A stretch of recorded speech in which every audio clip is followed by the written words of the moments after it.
wisdom and knowledge increase. Yeah, you got a minute and seconds. God is releasing the beast. Yeah, your time is up on a lease. I just pull up for the rent.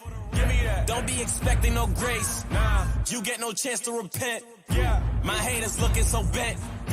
They see me flexing my strength. Flex. We came from nothing to something.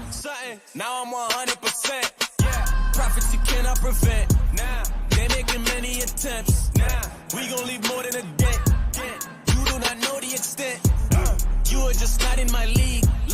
I don't care what you believe. Nah, don't let the devil deceive. Yeah, me winning is what I perceive. Yeah, victory, I do my dance. Enemies don't get a chance. Superior, I'm too advanced. I'm way up, you looking like ants. Failure is not in my plans. Enemies don't get a chance. Superior, I'm too advanced. I'm way up, you looking like ants. I know you smelling defeat. You gon' be kissing my feet. All of my brothers gon' eat. All of my 12. I know you smelling defeat. You gon' be kissing my feet. Right. All of my brothers gon' eat. All of my brothers gon' eat. Right. Not bombs, not swords, not might, not force. This fight, not mine, not yours. My lord, 5 in the work like July 4th. I'ma have lockjaw when it pop off. Wisdom of Solomon 5-1, like that's what I thought. We getting down to the wire, that's a nail biter. I'm a Harlem hellfighter, dipped in hellfire.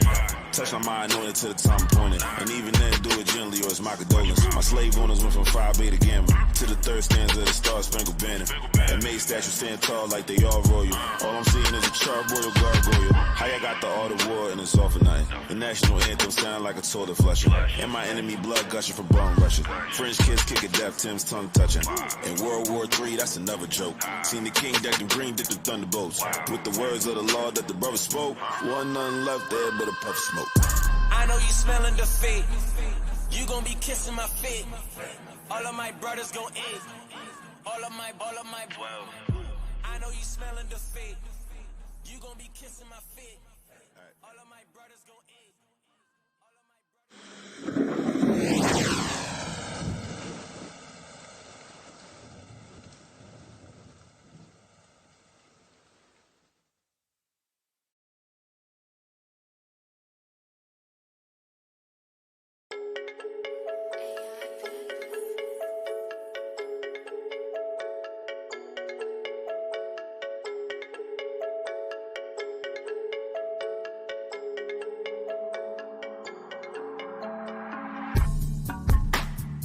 I just wanna live and serve the Most High. Yeah. That's the whole duty of man in this life. Yeah. I know I'm a soldier, he put on the line. I'm ready to fight, yeah. Move. And they persecute me like I'm Jeremiah. That's what we do. His word is the truth and it burns like a fire. Destruction's coming very soon. I'm just warning you. This is how you love thy neighbor. They wanna see you fall, 'cause they see you strong. They mad at us. Them haters mad. Them haters mad at us. Them haters mad. Them haters mad at us. Them haters mad. Them haters mad. Let's go. Chosen people, cry up. We go large XL, go far XL like a car, we accelerate. Push hard to the pedal brake, all for heaven's sake. To gold metal flakes on my head and face. I'm a specialized, weaponized, mechanized, set aside, son of God. And it may come a time, try to take one of mine. Still we at a 10-10 like a number 9, never nervous. Haters make them mad on purpose, 'cause we in the streets where the curb is. They online where the nerds is. Richard Clown make them short circuit. Please back, I'm allergic. Songs 133, that's big unity, that's urban. And we in the end, that's curtains. Workmen on the front line on purpose. See you fall, 'cause they see you strong. I know them haters mad. Haters mad. Them haters mad at us. Them haters mad. Them haters mad at us. Them haters mad. Them haters mad at us. Hi haters. Mad. Chill. Chosen people, cry up. Still looking at me? Don't watch me, watch TV. Deeks in the streets with the heat, and where a hater be? Mad as hell and they see, they ain't never been me, so a hater can't speak. Hey, get like me, got works on works, y'all sleep on sleep, eat meat, wanna be a beast. How you I see? We a nation of kings and priests, everything that we seem to be. If a hater got an issue, he can find us so easily. We in the streets where they need to be. Forget a PC, go hard on GP. It's innate when you believe. We sit through these fakers and laugh at these haters. It's pure motivation, more energy to achieve. See you fall, 'cause they see you strong. I know them haters mad.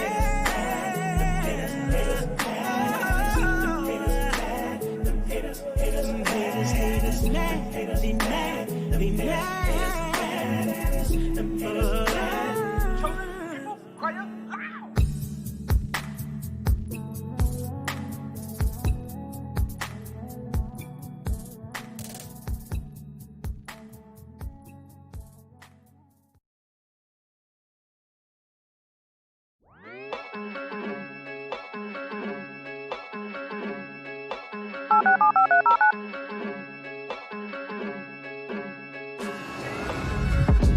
Look into my eyes, tell me what you see. I will be fulfilling up your prophecy. Your show So now. gotta pay for his That's one. atrocity. If you're important Murdering and instructions. killing all the kings Your of my show family. is scheduled to start in God got my back, ain't no 34 stopping me. seconds. We the judges of the earth. You a wannabe. Repented of my sins, now it's God in me. They gon' see the beams in my eyes, no hypocrisy. For all these damn years, I was your slave. You don't get no credit, but you gotta pay. Wanna bump your lips? I'ma cut them out. I put them in your hands, I make you watch your mouth. This is what you get for disintegrate. When disintegrate with your head, Your show you will go live in disintegrate. 5 seconds. Wicked 4, Babylon, make disintegrate. 3, Christ invaded 2, V4. 1. Miss a piece of cake.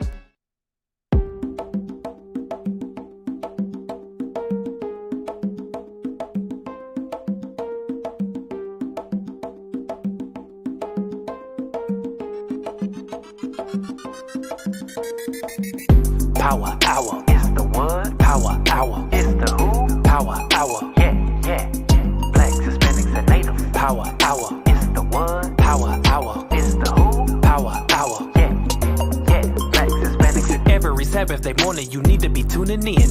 Wake up, get crust out your eyes. We about to go live, so come get the schooling in. About our oppression, we answer the questions like how do we get out this lower state? We let the scripts prophesy. We bringing the Bible to life so that you relate. The world thinks we're rejects, but that word we reject. Watch and we'll show you.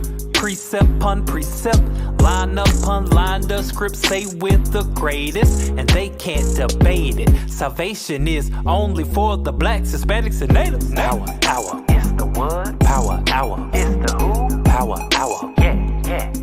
Blacks, Hispanics, and natives. Power hour is the what? Power hour is the who? Power hour, yeah.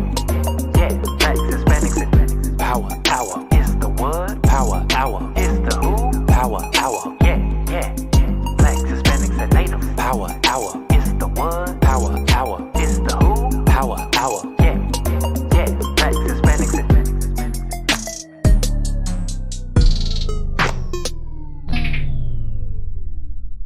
Hey, shalom. Welcome to the Power Hour Plus edition. I am Captain Joshua. Shalom, Captain Aparia. Hey, Shalom, Most High in Christ bless, Captain Amariah. Shalom, Most High in Christ blessed, Officer Solomon. Shalom, welcome. My thing sounds horrible. I don't know if you did something with the mic or it's my earphones, but it sounds muffled. I don't know, but I have a bombshell. Ready? Give me the bombshell. Okay. After much research, I have found out that I am indeed from the tribe of Levi. Bombs, you should give applause. He doing bombs for that. He's been repping Levi for the longest. He's been repping Levi for the longest. Okay, that was a standing ovation. That sounded like that was some protracted applause. Trying to stall for them to fix this because it sounds terrible. Yours sounds bad too? Yeah. Hey, is there something you could do about the mics, producer? They sound off. This one's really loud. Can we hear you? Yours is really loud. Which thing is yours? Let me see. 1, 2, 3. Are you this one? Let me see. Does that make it lower? Yeah, that's Okay, that's good. All right. Can you hear me? Yes, I can hear you. So What is it something with the board? I don't know. Like it sounds muffled.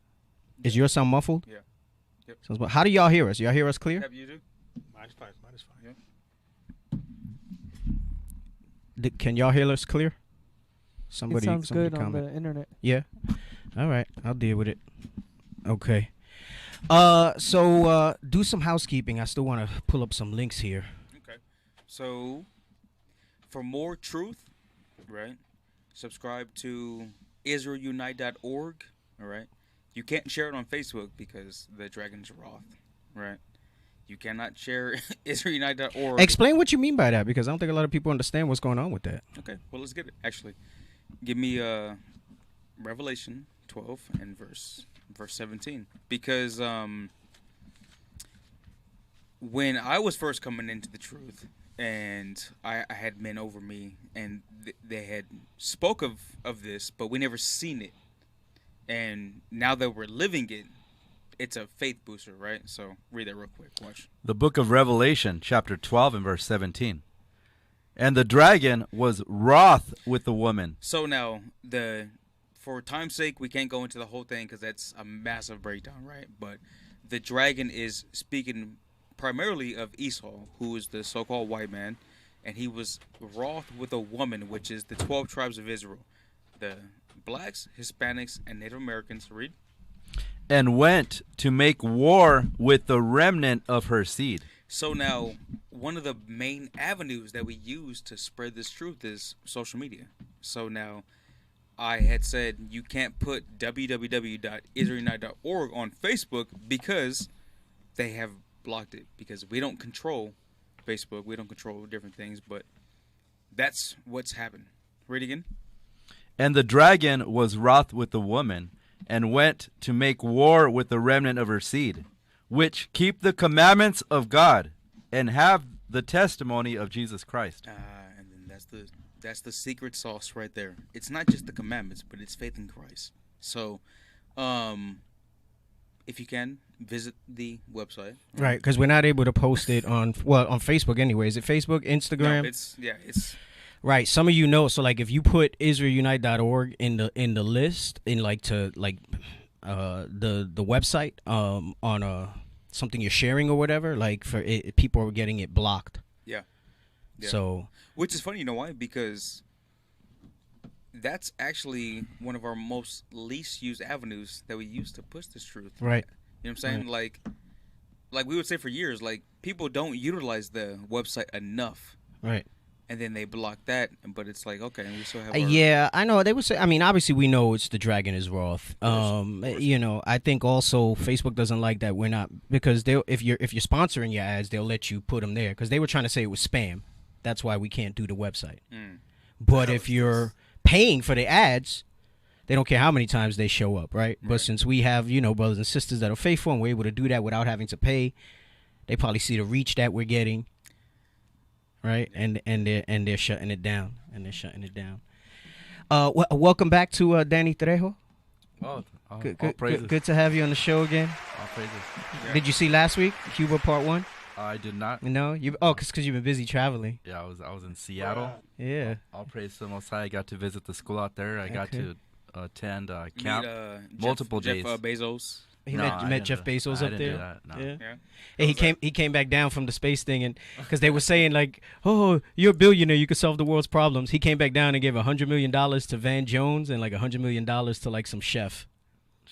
He said you could do both. He said you could fly to space and give money away for charitable causes. Which is a tax write-off, so he'll get Bro, that back anyway. $200 million he just gave away like that, just so you can fathom the type of money that dude had. I mean, he's flying to space and funding the whole thing. That's a level of money we're not accustomed to. We're not accustomed to. Anyway, so last week, also on Saturday's show, Cuba was discussed. All right. There was so much information with Cuba. We were just kind of laying the foundation and the groundwork for it to go into a little more. And it's interesting because this week, Cuba having been in the news with the protests, very politicized, we said, right? When it comes to Cuba, it's very politicized. And we're going to watch a video later that addresses what I'm going to say here. You leave it to the Cubans that are American citizens in Florida tell it, and they're like, hey, yes, get the regime out, do all this stuff, so on and so forth, right? And as far as America's concerned, the dynamics of what's going on in Cuba, they're only looking at it from the perspective of America's involvement, right? Which naturally so. But there's the side that's there. And they think that because there's this small sampling in Florida that are generally Republican, they're the lighter skinned ones. And we're going to talk about that a little bit when we read the book, how it was different waves of migration that came here that set up the type of Cubans that have that type of mindset. Because the ones that were coming pre-Castro have a pro-America mentality, all right? The ones after and the ones still in the island, they're the narrative is that it's the blockade. And it's true. I don't know if we'll have time today. We're going to talk about the economics of it. And we experienced it when we were there. And we were speaking about it last week, and they were speaking how we were saying how people there in the island were telling us that up until the 90s, things were actually okay, right? So it got a little rough for a little bit when Castro took power. And then it got okay because the Soviet Union was kind of sponsoring trade with Cuba. And we saw that there because, like, you don't really see a lot of you don't see American-made cars really unless it's the older antiques. Right. You don't see certain brands. Like, it's the brands that they get is from different countries that are willing to kind of do things with them. And it all stems from the embargoes, the blockades that they have on Cuba, and they do to this day. And it's an interesting point when we watch the video later. The journalist, he's a Cuban journalist who's from the island, grew up there. She makes a really strong point, and I'll stop it at that point when we're watching it. And she says, everybody here in America, right? She was like, we don't really care about American politics. We might have a small view of, which president or whatever. She said, but everybody here basically, everybody here is looking at it from the perspective of they're communists. Communism has never been successful. Socialism has never been successful. Shut them down. The people are suffering because of socialism. Right. The people in Cuba will tell you that's not the case because they'll highlight how things have been good for them. And why they're bad largely stems from what the U.S., because of their restrictions, allows to come into the country and go out of the country. Right? And there's a little fact, we'll read it. Since 1992, the United Nations General Assembly every year has been demanding that the U.S. lift the embargo on Cuba. And they have not. So that tells you two things. Who's really in charge of this UN assembly that they're talking about? That they can petition them to do it, but they're saying no, right?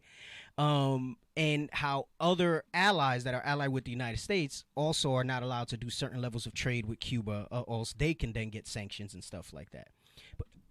But every year they petition them to stop it. Okay. But anyway, so the other piece I want to recap and lay the foundation for is, like I often say when we deal with these countries and what we've been bringing out, is a lot of these guys are puppets of the United States. And the ones that aren't, or that change their tune with them, get demonized. They get villainized. And the villain is a matter of perspective, right? And they're telling you this information from their point of view here in America and not boots on the ground there in Cuba, all right? So I'm going to jump into the book first, all right? And then I want to lay the foundation of a little bit of the migration before we go into the video so we can then understand what's kind of going on there.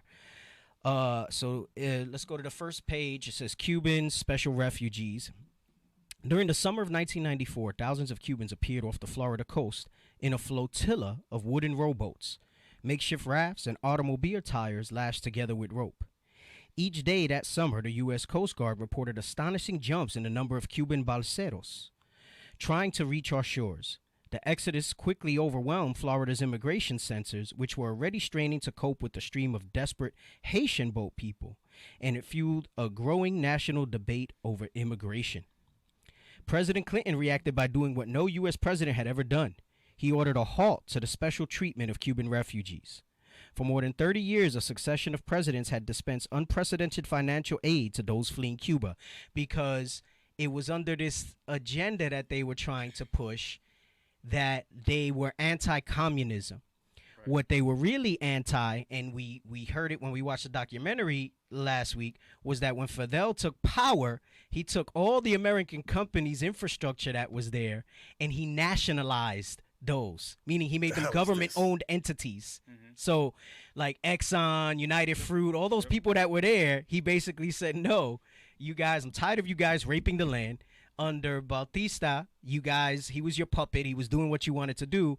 I'm taking over, and I'm taking your country's stuff because you guys have economically raped us enough. So they're still salty over him kicking them out and them not making money over it. So now what they start to do is make it about socialism and not about the things that they did and expose the stuff that they did that caused the conditions that are going on the island. And they're blaming it on a political style of thinking and not the blockade and the economic sanctions that they have going on Cuba. So it says, during that time, Congress had financed numerous efforts by the refugees to topple Fidel Castro's communist regime, and the CIA had employed many of them as trusty Cold War foot soldiers. So meaning, as a lot of these people were coming, they figured, listen, who more can we turn against them? We'll show them, listen, we're great. You know how the scripture tell you, a gift destroyeth the heart. Let's train some of these guys to go back. And that's what they wound up doing with the Bay of Pigs, which failed miserably. All right. And so they trained some of these guys and sent them back. And you know, it didn't work. So it says, neither Dominicans fleeing the Civil War of 1965, nor Haitians fleeing the terror of Papa Doc Duvalier and a string of Haitian military juntas got comparable treatment. Why? Because it's a different narrative. They didn't lose nothing in Haiti at that time, right? They didn't lose nothing in DR at that time. So they had a bone to pick with what was going on in Cuba. Washington routinely rejected asylum requests from Haitians picked up at sea, while it invariably granted asylum to the far smaller number of Cuban balseros. Under Clinton, many Haitians were even forcibly returned to their country. But in 1994, the Cuban red carpet was pulled. By then, American fixation with the Cold War was over. Why? Because it was a couple years after the Soviet Union collapsed. Right. So that whole sentiment of socialism and the threat of Cold War and Cuba being so close and an ally with Russia kind of went out the window, right? It waned. So fear of immigrant hordes was replacing dread of communist guerrillas. Henceforth, Clinton said, Cubans trying to reach the U.S. illegally would be detained and denied automatic entry just like any other immigrants. By the time he made his announcement, more than 1 million Cubans were living in the United States. The balseros of 1994 were actually the fifth wave of Cubans to land on our shores, since thousands of tobacco workers migrated here during Cuba's independence wars in the 19th century. While middle-class Cubans continued to visit the United States throughout the first half of the 20th century, few took up permanent residence until after the 1959 revolution of Fidel Castro reignited massive emigration. In the 40 years since then, 4 major waves of Cubans left. Each has been so distinctive in its social composition and political outlook that the Cuban diaspora is perhaps the most complex of all Latin immigrant sagas, because each of those waves had different motivations as to why they left, right, and what they received when they got here and how they were treated, right? So it says the refugees of the 1960s and 1970s were largely from the upper and middle classes and brought with them enormous technical skills. Why? Because they were working for those American companies there. The United Fruits, the Exxons, the industrial stuff that they were bringing over there, right? All those big ones. So they had the technical skills. Those advantages, together with the massive aid the federal government dispensed to them, turned Cubans into this country's most prosperous Hispanic immigrants. And it's particularly this group and their children that were born here in the United States are the ones that were those Trump supporters in the last election. Yep. That are the ones now that would have you believe that all the woes of Cuba are from socialism and not from the long-lasting effects of the evil that the United States has done to the tribe of Manessa. All right, that's how they'll have you painted. And I'm seeing a lot of political commentary line, and it aggravates me. It like burns me because, like I said, one of the tactics that Edom uses is to vilify people. And one of the great ways that they do that, right, and scapegoating. And one of the great ways that they do that is by having presidents that can only serve 2 terms. Because what it does is it puts a face to somebody, right, to an administration, right? Well, when it's in the United States, it's an administration. If it's someplace else, it's a regime. To the administration, and then they renew hope when a new administration comes in. They renew hope. They got somebody to blame and somebody to move out the way should something go wrong. So that's what's happening now, and everybody's saying, well, Trump was good by restricting the things, by changing the things, canceling the executive orders that Obama lifted. Now, a lot of these people on there in political commentary that are all Republican and all this stuff are saying that it's Biden's fault and Biden's not doing anything in Cuba now, right? And it's laughable because, again, that goes into that vilifying somebody to hide the bigger agenda, and that's the overarching history that the United States has had in Latin America, in Central America, in the Caribbean, and what they've done there. So they try to blame it on administrations, but they all follow the same agenda, right? They have these different advisors. They have these people that tell them different things, right? And I guarantee you, Trump's not smart enough that he made a move to rescind what Obama did off of some principles. See, but y'all missing the whole point. Bring it out. Because for years, we were not allowed as Americans to go to Cuba. All right? Then Obama comes in and allows us to go to Cuba now. Right? Then right behind him, Trump comes and then goes ahead and puts embargoes and restrict. We can no longer go to Cuba now. Now Biden comes in, right? Very craftily, Uncle Biden, the soft Edomite, grandpa, right. All this crap. Yeah. I'm telling you, man, if y'all don't know that Esau is the freaking devil, you got to look at their freaking MOs, man. The scripture clearly says, man, that their thoughts are deep. Yep. The scripture says that their words are smoother than butter. Okay, Trump, this was all orchestrated. I'm telling you, man, they've had their eye on Cuba for the longest, but they were not, and they're still not really able to do it because they know they got Russia and they got Iran that backs them up, and Venezuela. Yep. See, the Most High God, man, he set all the people in the nations that they're at today strategically. One wrong move, everything gets messed up. Yeah. And that's what's going to end up happening. Everybody is partnered with people that they shouldn't even be partnered with. When you think about it. How is Russia, who are Esau, partnered with Ishmael, right, and Cuba? That's it's a stalemate. Yeah. The only thing that can happen is thermonuclear destruction. That's why there will never be peace in the Middle East. They will not be peace in the Middle East. So I'm going back to my point. This was all planned, okay? They think about now listen real closely, you older brothers and sisters. They did not do it while Fidel was alive. They did not do it while Raul was alive. They're doing this now that they have a younger generation president in there. Yep. It's not Castros don't run anything. He stepped down, Raul. There's someone else there in charge now, okay? And when they don't know anything about that person, or they know from an extent of, this person he's going to help his people more. No, we cannot allow this. I'm telling you, man, there's craftiness behind all of this, right, man. And they vilify him. So, again, villains are a matter of perspective. Yep. Christ is a villain to any nation that's not Israel. Bring it out. The real Christ, the Christ of the Bible, the Black Messiah, is a villain to any nation that is not Israel, because he's not for them. It says he'll invade with their forces. Yep. So they know this. They understand this stuff. So what they do is they vilify these leaders there. And that's the stuff they put out. Hey, you said a heavy thing when you said all these people are positioned right where they should be and whatever. Let me get Job 33. I'm going to show you exactly. Well, you get in that real quick, because we have family that lives in Venezuela. You know what I'm talking about. And they have no complaints with what's going on in Venezuela. And they're not wealthy. They're not well-to-do. They have no complaints. But if you leave it in America's hands, Maduro is an oppressor. He's oppressing his people. And again, what they do is they put professional agitators in these places. We've been reading about that for months, how they try to infiltrate a country. They wanted to make Pedro Albizu Campos an agitator.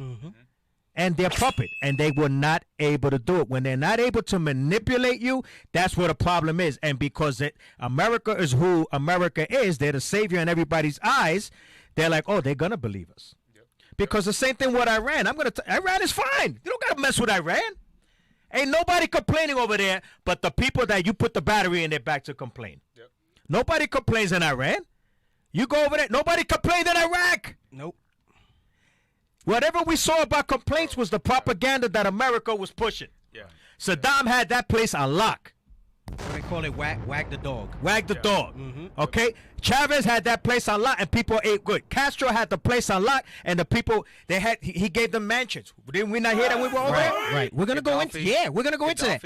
As well. The Bishop brought out lovely shout out Tuesday. There was a picture. He showed a picture, the meme. How it looked when Gaddafi was in power, how it looks after. He didn't show that, but he spoke on every reason why they killed him, okay, and what he wanted to do, all the things he wanted to do. Hey, and that was a classic case of agitation because they couldn't assassinate him either. Hey. So what they did was through disinformation, through popular persuasions, which we'll bring that scripture out also because there's other stuff we got to bring out on that. Yeah. They got the people to wind up killing him. They got the people. The same thing they're doing in Cuba. Yes. The same thing they do in Venezuela. Yes. Okay. Hey, real quick, I'll give it back, man. But going back to Gaddafi. Okay. Hey, those of you that are older, remember that Clinton went ahead and killed his son many years ago. And you didn't hear nothing from Gaddafi. He was chill, right? But he was regrouping. He was like, wait a minute. Hell with this.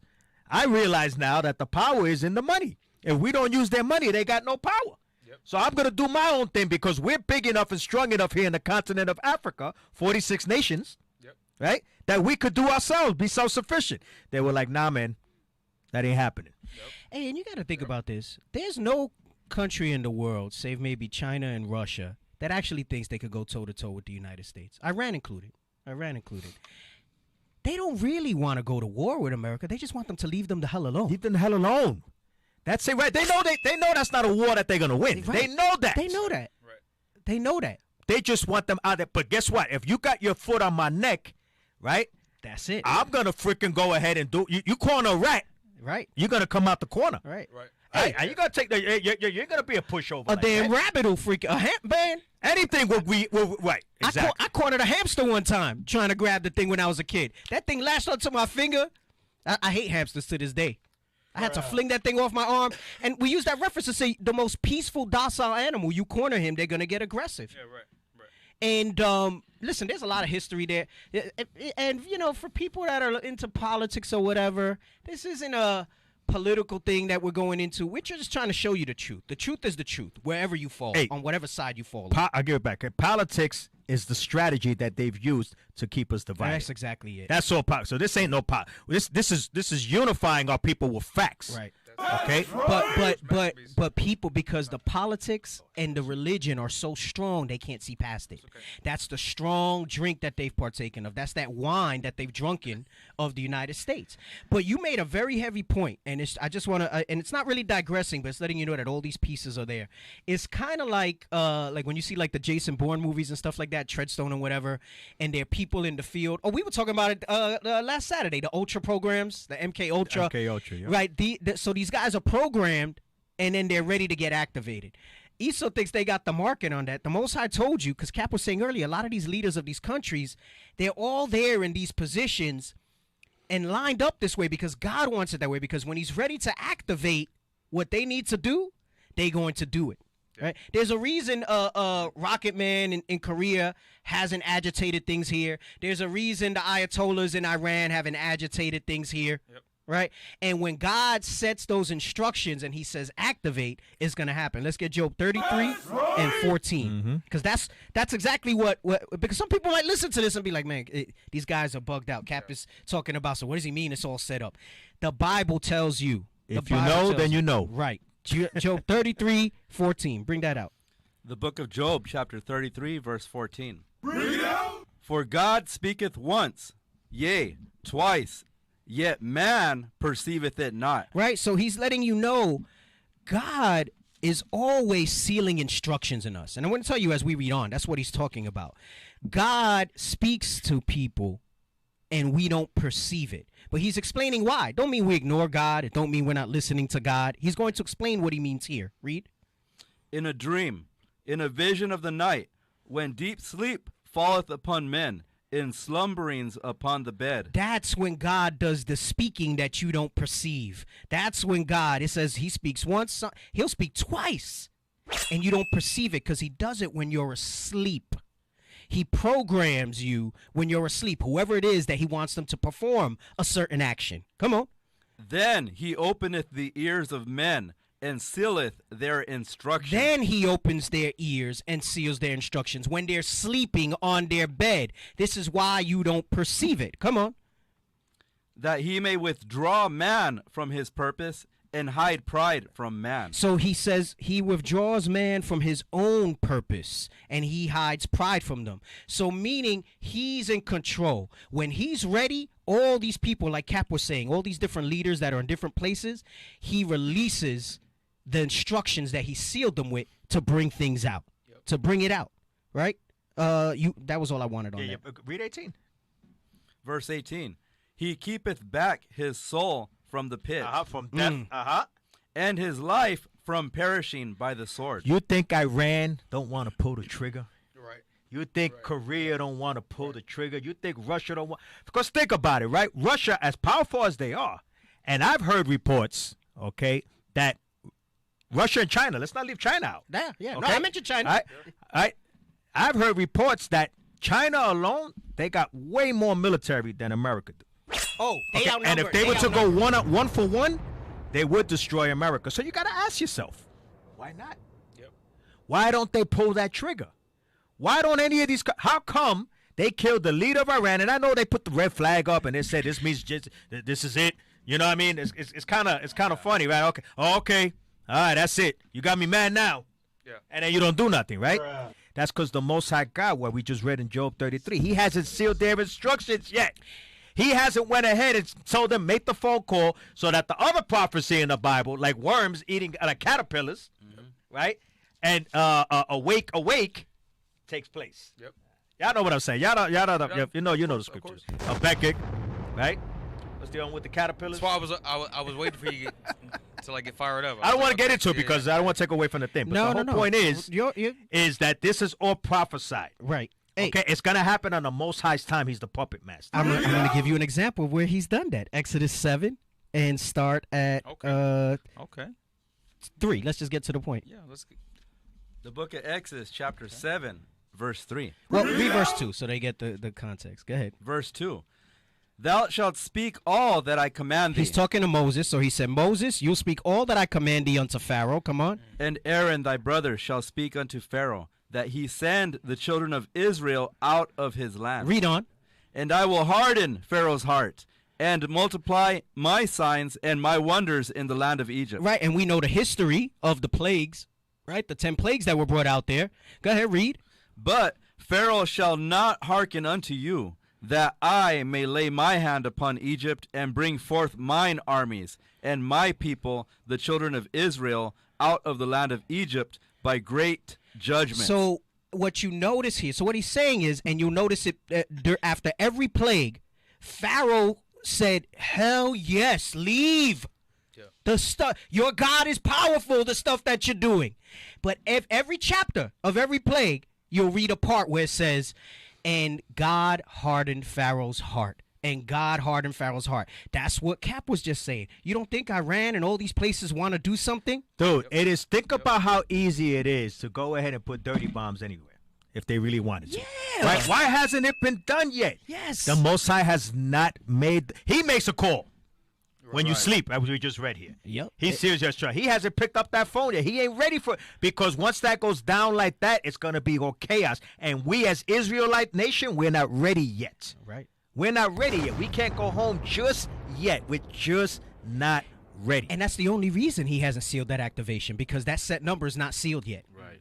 So if he does it too soon, then the promises can't be filled, and God doesn't lie or change. Right. So he has to wait till those steps happen. Right. There's still a lot that has to happen. Okay, I know some of y'all be like, "Oh, it's gonna happen." No, we don't know that. There's still a lot that has to happen. Right. Okay, we have not been persecuted as a whole yet, as a nation. Right. There's a lot. Okay, we're still allowed to teach. But the important thing is that like you brought out earlier, all those pieces are in place already. And guess what? If a ruler dies, he sets up the next one and seals his instructions with the same instructions the other one had, so that he can go ahead and keep those people ready to play the part that they need to play. Case in point, Raul Castro stepped down. Yep.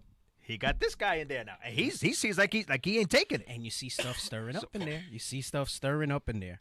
All praises, all praises. Let me get back to the book, all right? So it says, Cubans into this country's most prosperous Hispanic immigrants, right? So the 1960s, 1960 waves were upper middle class, and they brought the technical skills because those were the ones that were working for the American companies there, right? So this is important, right? This may seem at some points kind of dry, but it lays a foundation for when we bring it all together to create the sentiment and environment that you see now. All right. So beginning with the Mario boat wave in 1980, however, the Cubans who came were generally poorer and darker skinned. Those are the ones that are depicted in the movie Scarface, right? And they tried to get them darker skin. You know, you had Pacino, even Manolo was Edom too, right? And he is had him, right. They had him looking a certain way, right? Is he? So it's telling you that they were darker, and the reason why darker skin means something here is because that class system was being pushed by Bautista under the U.S., right? Because he was a puppet of the United States, all right? That class system was being pushed then. The Willie Lynch, like we brought out last week, the dark against the light, that same thing was being pushed even amongst our own people, all right? Even amongst the tribe of Manasseh. So Los Marieletos, as they were called, confronted a nativist backlash among white Americans and burgeoning class and racial conflicts within their own refugee community, making their experience more comparable to that of other Latino immigrants. So what he's saying is there's a group of Cubans here and the descendants of those Cubans here that came programmed with America in their head. And those are the ones that you're seeing now that you have them tell it, right? Those are the Marco Rubios, and they're gonna mention him in the clip that we're gonna watch. Those are the Marco Rubios of the people of that ilk, right? He's a son of these people that came here the first wave. Right, he is. And that's why, unbeknownst to many, because most people just get their politics from the headlines, he was appointed by Trump, and I guarantee you somebody told Trump to appoint him, to write all Latino foreign policy while Trump was in office. Well, two things. First of all, he hated Trump. I mean, they hated each other, right? Yep, they show it too. Okay, they hated each other. They were dissing each other. Yep. But let's not forget good old Ted Cruz, whose father was anti-Castro. Yes. Along with Lee Harvey Oswald. Ted Cruz is another one. Okay, so they set up their pawns strategically. That's why I tell y'all so-called blacks, Hispanic men, don't be fooled when they put our people in politics. Somebody wrote here, that's right, it's politricks.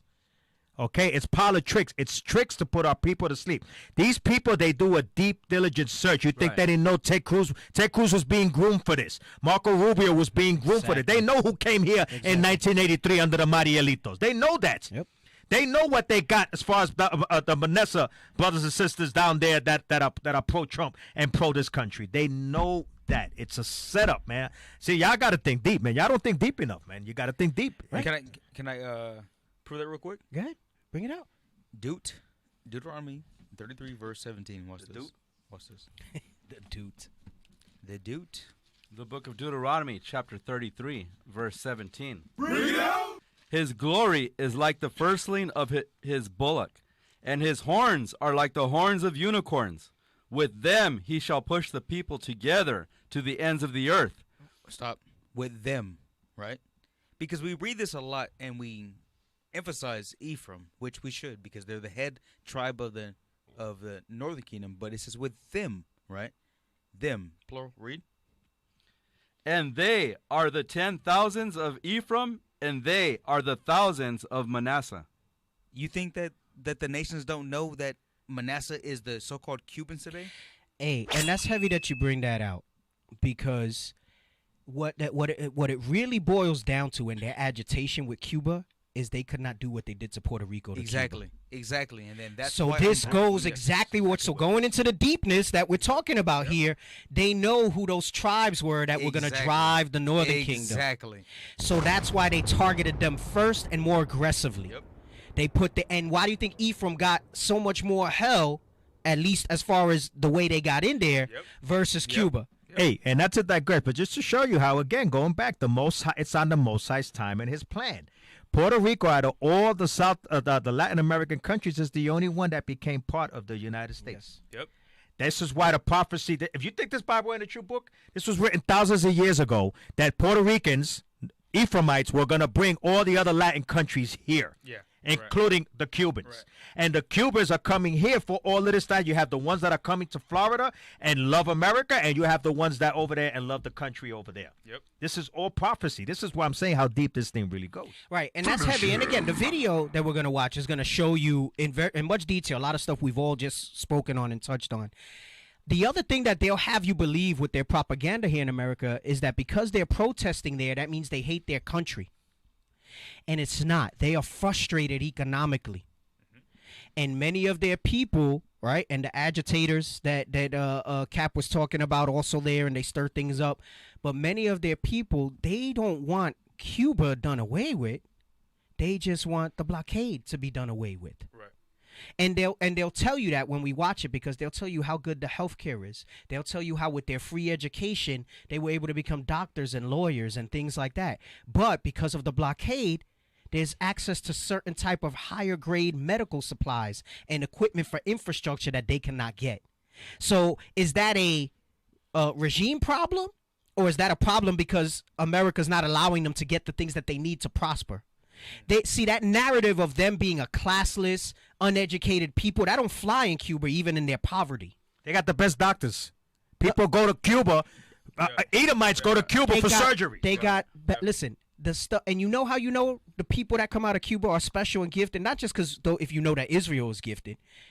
Look at the wave that came here that have made themselves politics. They've got themselves ingrained. They're in high level positions.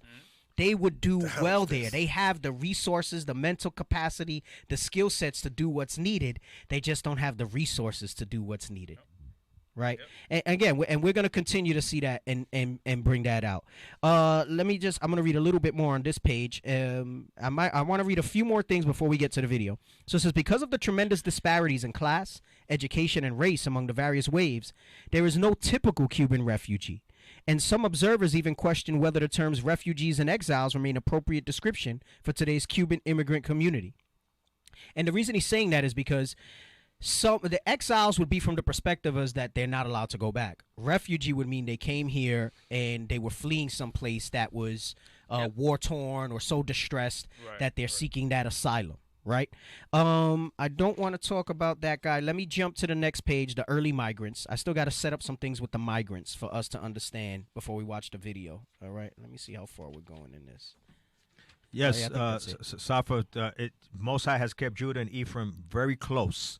That's why this truth had to start in New York. Right. Hey, and we talk about that a lot on the show, Aparim and I. It's a rest of the country thing. It's a, remember the brother called about the get down?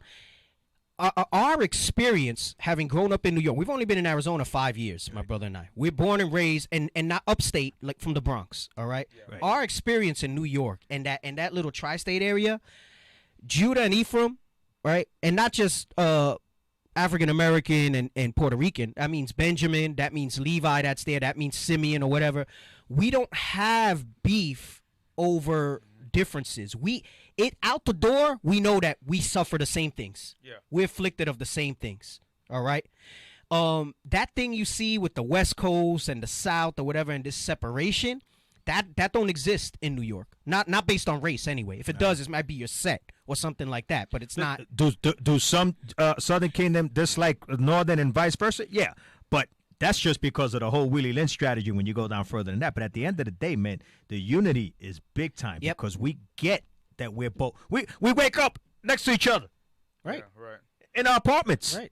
In the projects. Every day we pass each other. We know. Yeah, we socialize together. They know. Hey, some of those that comedian that died, man. That's why he said I love Spanish people. And he was talking about Papi, and Papi ain't no snitch or whatever. He gives you a little. He does it jokingly, but that's life. The fact that he calls it Papi, that's how we roll in New York. We call each other that. Papi, hey, Papi. Judah will call Spanish Papi. And Northern Kingdom calls it Papi. The ones that don't speak, hey, Papi. Hey, Papi. Hey, Papi. Yeah. Right. It's endearment to each other. Like, we know that we're the same, but we don't know like this, like what the Bible teaches us, you know? So the early migrants, let's go to that page. So it says the first Cuban migration to the United States is nearly forgotten these days. It occurred during the late 19th century when more than 100,000 people, 10% of Cuba's population, fled abroad to escape the upheavals of the independence wars. Now, we spoke a little bit about the War of Independence, right? And that's when they were fighting from Spain last week. And it went down a little different than it did in Puerto Rico because, again, their target was Ephraim, then Manasseh. They didn't get to come in and do the same thing, which is why they ran so hard at Batista. And remember, we went over how he was here, and he lived 8 years here. Then all of a sudden, goes back and he does a coup, and he takes over. And he went from a beloved president when he got elected regularly, doing great things from the people, to not being reelected, which I wouldn't be surprised if that was rigged too by the U.S. so that they can get him to move and then condition him, right? And again, it doesn't say it, but I guarantee you the School of the Americas was involved in that, because he went back and he started doing things like torture and different things like that, which you learn at that school, right? Which is for these military dictators. So a lot of them on that first wave, they left to escape from there, right? I'm going to jump down to the highlighted part, right? I'm only going to do the highlighted parts. We're going to read a few more pages to set this up. And then we'll jump into the video. So it says, the 1959 revolution, however, sparked immediate flight.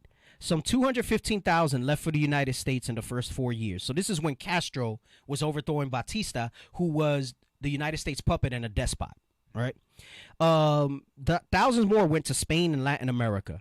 That first wave was composed of the most wealthy, managers of U.S. corporations, the officer of dictator Batista's army and police, doctors, lawyers, scientists, and their families. So we read a couple pages ago where it said that 1960s, 1970s wave was the upper middle class. I had said that those were the ones that worked for the American corporations that were there. Here it's cited, and it says it, right?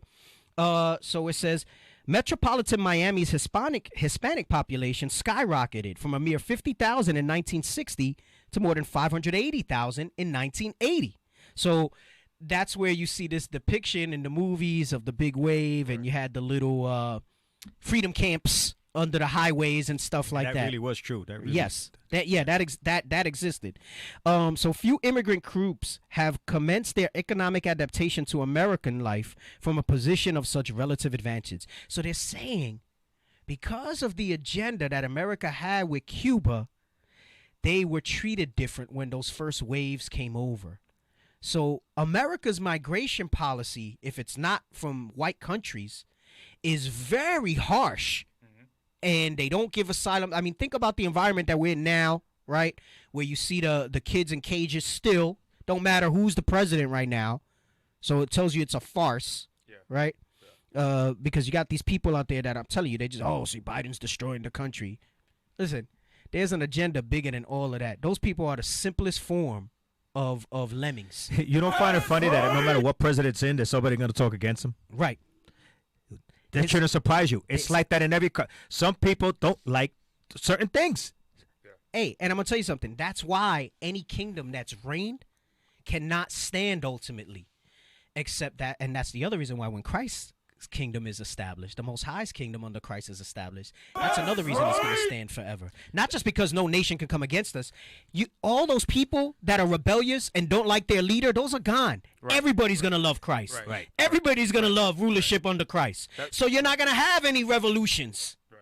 You got to love it one way or the other. You get right. No, yeah, right. And if you don't love it, and ain't no more regeneration for you. Right. No regeneration.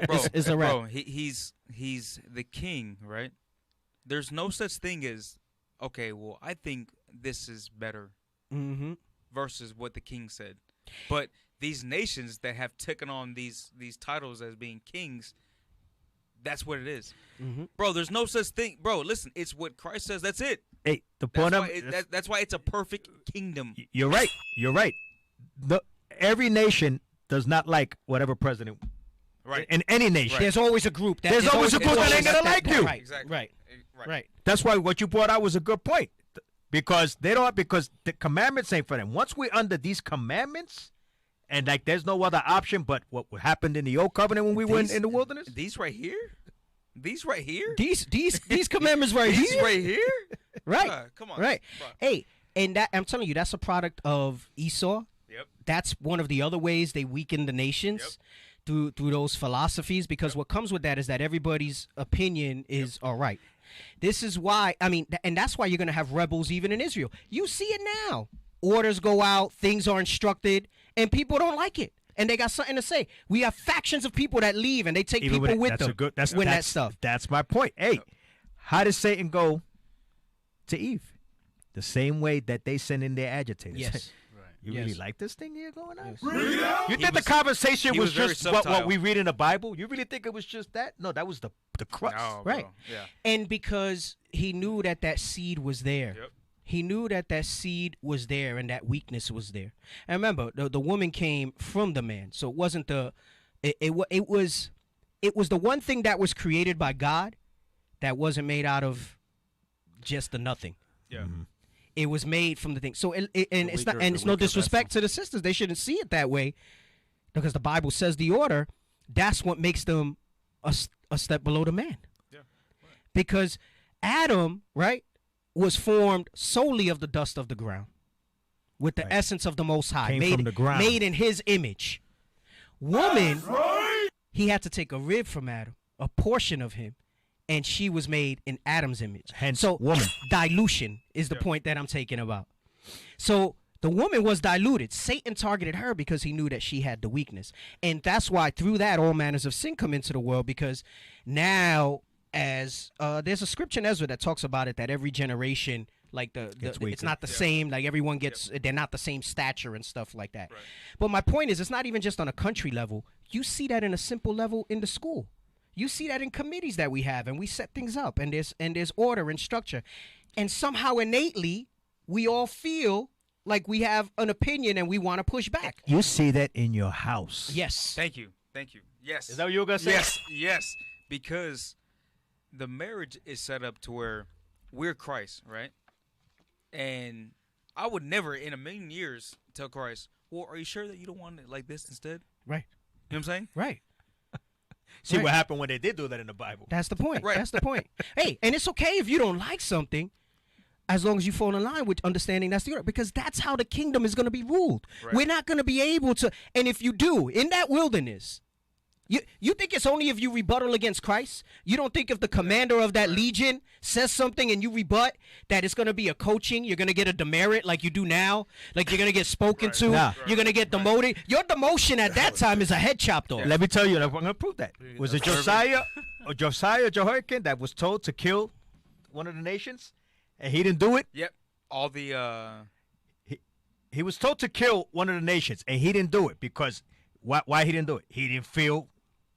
Saul didn't. Saul was. It There was was a Saul. but there was Saul was supposed to Saul- kill He the was one of them, but there was animals and another the one. women.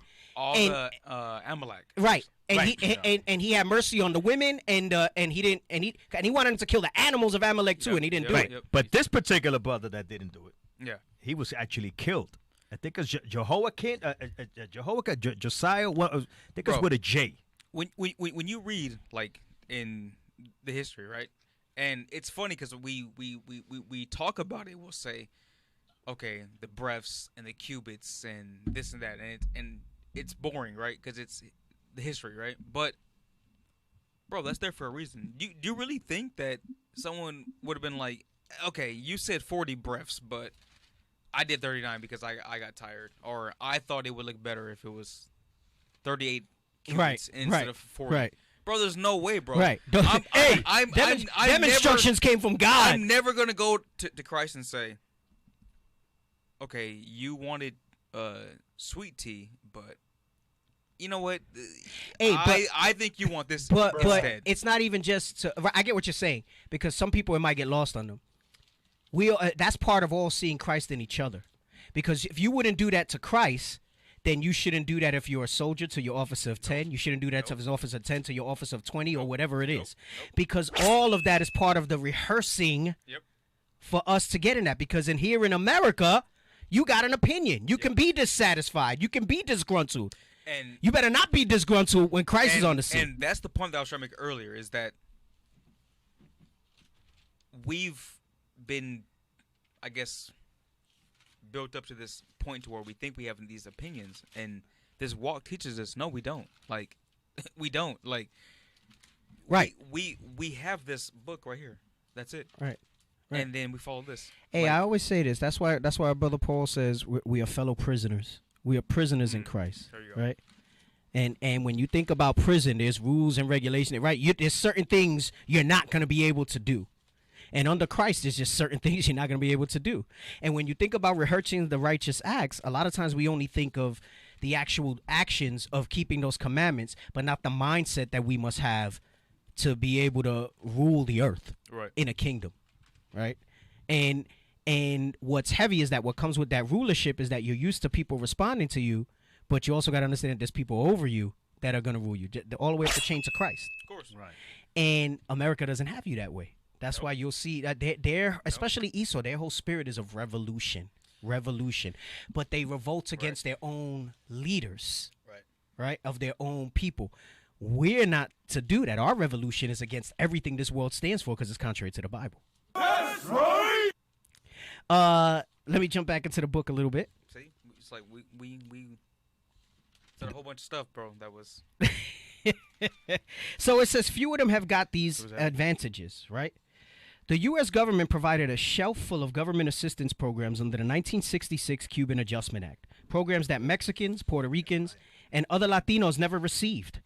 The refugees became instantly eligible for public assistance, Medicaid, food stamps, free English courses, scholarships, and low-interest college loans. So this is why it's important to understand why those early waves are so pro-America, despite what we're going to hear when we watch the video of the people there on the ground in Cuba, all right?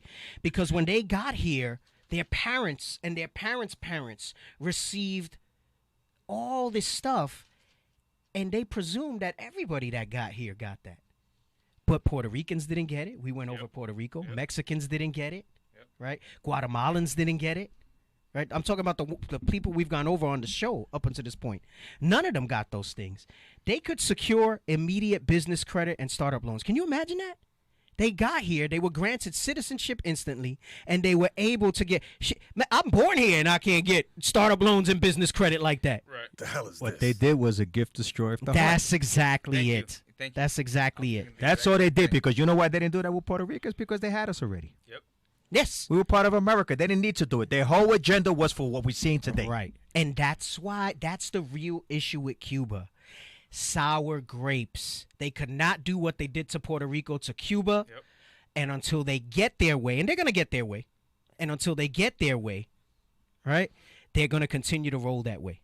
You're going to see a dynamic and a big shift culturally there, like it is in every country once America goes into there. Because with their democracy comes all the heresies, all the turning of things upside down that comes with it.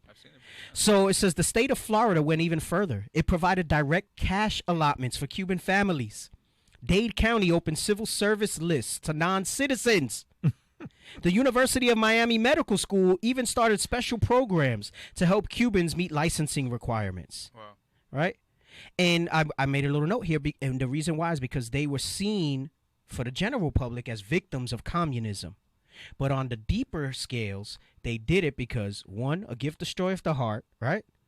And two, they had this agenda to move them forward in a manner where they could say, see, your own people are crying out for us to get you the hell out of there. They want me, not you. So it says many of the refugees found additional assistance from covert programs of the Central Intelligence Agency. What does the CIA have to do with these immigrants coming here? Right. In those early days, both President John Kennedy and the exiles were confident Castro's revolution would be quickly overthrown. Go into what I said. They tight because it wasn't. Till this day, it's not. It was a mockery. They just got destroyed. Till this day, it's not. That they did. Yeah. To this day, it's not. It says their view was not dampened by the defeat of the CIA-sponsored Bay of Pigs invasion in 1961 and the capture of thousands of exiles from the expeditionary force known as Brigada 2506. By 1962, the CIA station at the University of Miami was the biggest in the world next to the Virginia headquarters. Why? You got to ask yourself. The hell is this? If this is about helping the victims of communism only, see, that's what America thought. That's the propaganda that they spread. But deep down, the powers that be had this agenda here, right? Come on, the CIA's involved? Are you kidding me? Oh, and by the way, Kennedy was not all for the Bay of Pigs. Right. I'll just leave that at that. Right. The agency had so many Cubans on payroll, this is the CIA, that it became one of the Miami's largest employers. Those CIA paychecks provided many of the exiles a standard of living far beyond the imagination of any immigrants before them. The refugees, in addition, brought with them extensive technical skills and perhaps the highest education levels of any Hispanic immigrant group in U.S. history.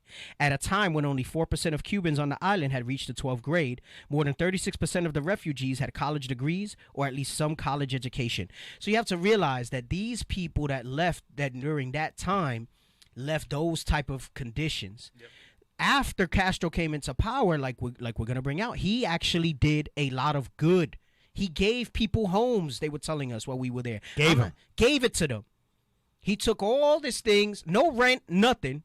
Here, you have a house, you get a house, you get a house, right? And they'll have you believe that that failed because it wasn't enough to go around. That political thing has modern people saying, see, communism, socialism's never worked. And you know what? What they call socialism and communism, those are constructs of man. And it's a play on words. Yep. I'm going to show you in a few more verses here, after a few more lines that we read in here, the real genesis of socialism without all the political stuff around it. Right? Because I don't want to be mistaken. People listening, oh, you're a socialist, you're a communist. I'm not aligned politically with anything. I'm aligned with God and the Bible. Is having all things common and being able to have the common decency to look out for each other. Right. And we're going to read that when we read the book of Acts, all right? So it says, at a time when only 4% of Cubans on the island had reached the 12th grade, more than 36% of the refugees had college degrees or at least some college education.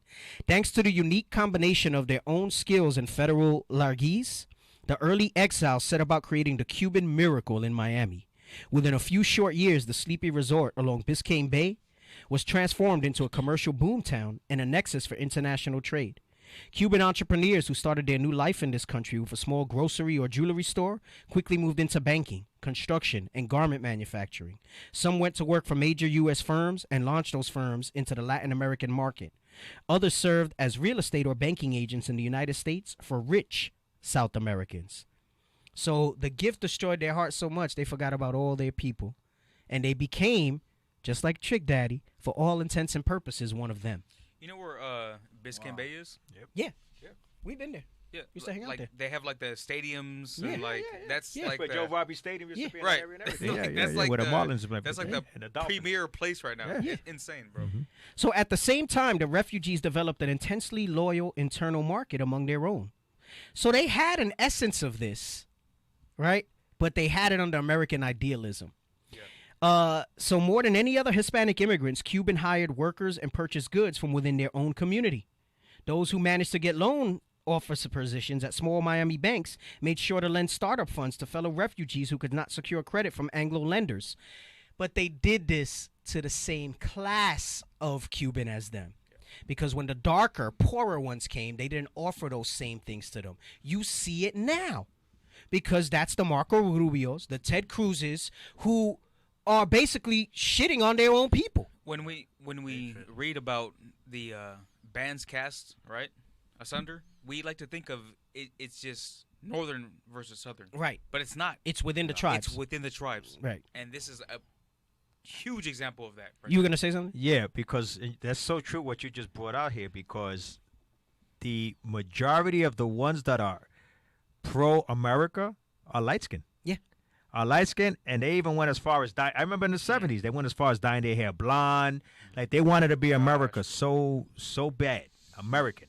That's their picture of beauty. Hey, remember I was telling you last week a lot of this Leprosy. stuff years ago. I had this book for years, and I've read some of these Bro, pages this book years is ago. a problem, bro. But here's the This book is a thing: problem. years ago, I couldn't see it, and I was like, "Why are they talking about the classes that came and stuff?" Like I couldn't see that deep years ago. Yeah. Now I'm seeing it, and with what's going on, and it all makes sense, right? So I say that to say, make sure you're really listening good to understand the dynamics that's going on here. Our aim always in bringing this type of history stuff out and showing you this type of thing is to put, or rather to reinforce, because it's out there already, right. Reinforce who those Israelites are, because part of their agenda is to get these other knuckleheads that'll tell you it's not the Hispanics. There's enough division outside of the tri-state area between so-called Hispanics and blacks, right, as it is, right. And then you got people actually within Israel that try to drive a wedge and say these two aren't the same people. And if there are any differences in how we were raised and how we are, it's largely because of the propaganda and agenda that they put forth to separate us. I couldn't relate to these Cubans. I didn't grow up like that. Yeah. And I'm Latino, so-called Latino too, like them. I couldn't relate to this type of lifestyle, getting loans and all this other stuff, politics. You talk about propaganda that they do. The mere fact that they do not talk about on the news that cops kill Latin Americans Big and time. Native Americans Big time. at the same rate, if not more, is propaganda. Big time. It is more. It is more. It's, way there's- more. right. It's way more. It's propaganda. Yeah. They don't have. You will not. They won't advertise it. They won't talk about it. They don't. Because it doesn't fit their agenda. Right, because it legitimizes the propaganda to say you don't suffer from the same things we suffer from. So you're not the people of the book. Right? And we got to put that out there. So it says an exile who didn't have collateral or credit could get a business loan based on his background or standing in Cuba. Check this out. Wow, what a novel thing to deal with people from a place of trust, right? It kind of sounds like the Bible's laws on lending and helping people out. It says the borrowers proved to be impeccable risk because they weren't they actually paid it back because they were grateful. Not like now you lend, bro. You lend a brother money now, bro. You may never see that thing again, right? Bruh. And the loan policy turned many Cuban bank officers into millionaires. Damn. Next page. Oh, I'm sorry. Let's get Acts, because when I said how they kept the money within themselves and all that, technically by today's standards, that's socialism, right? Because what's communism? All things common. Yeah. Right. Communism. Right? Everybody gets the same thing. Let me get Acts 4 and start at 32. The book of Acts, chapter 4, verse 32. Read out! And the multitude of them that believed were of one heart and of one soul. See, that's the difference. That's the difference between a political alignment, that thing that we were talking about earlier where people rebel, right? Yep. We got to question everything that comes out, whatever it might be. He says the multitude of them believed they were of one heart and of one soul. Realize, okay, yeah, you know what? There ain't no sin in it. Let's roll with it. Come on.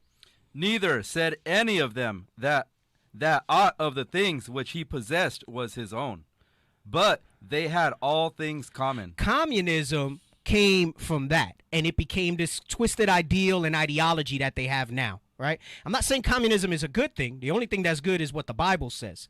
Communism has some other things that go with it and how it's meted out, right? But it says, and they had all things common, and it worked with them during that time because they were of one heart and one mind. You know what the problem is with communism, Cap? That it's a human living carnally in charge of everything. That's right. Right.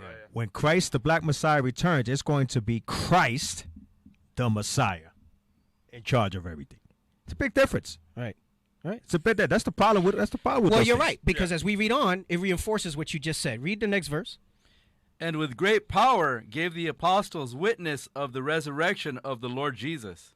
And great grace was upon them all. The grace was upon them to prosper, having all things common, because they were doing it under the faith in Christ, preaching the commandments, preaching the gospel to the Israelites. Read on. Neither was there any among them that lacked. And none among them that lacked. What you see now under socialism and communism, because it lacks the Bible, it lacks the spiritualism there, is still you see haves and have-nots. It's not that the idea of that doesn't work. It's that cannot work under this present man who rules the earth. Right. But it's going to work. We're going to go back to this type of economy. Nobody's going to lack in the kingdom of heaven. Come on. For as many as were possessors of lands or houses sold them and brought the prices of the things that were sold. Meaning they didn't leave themselves homeless. But see, America and the world teaches you get as much as you can.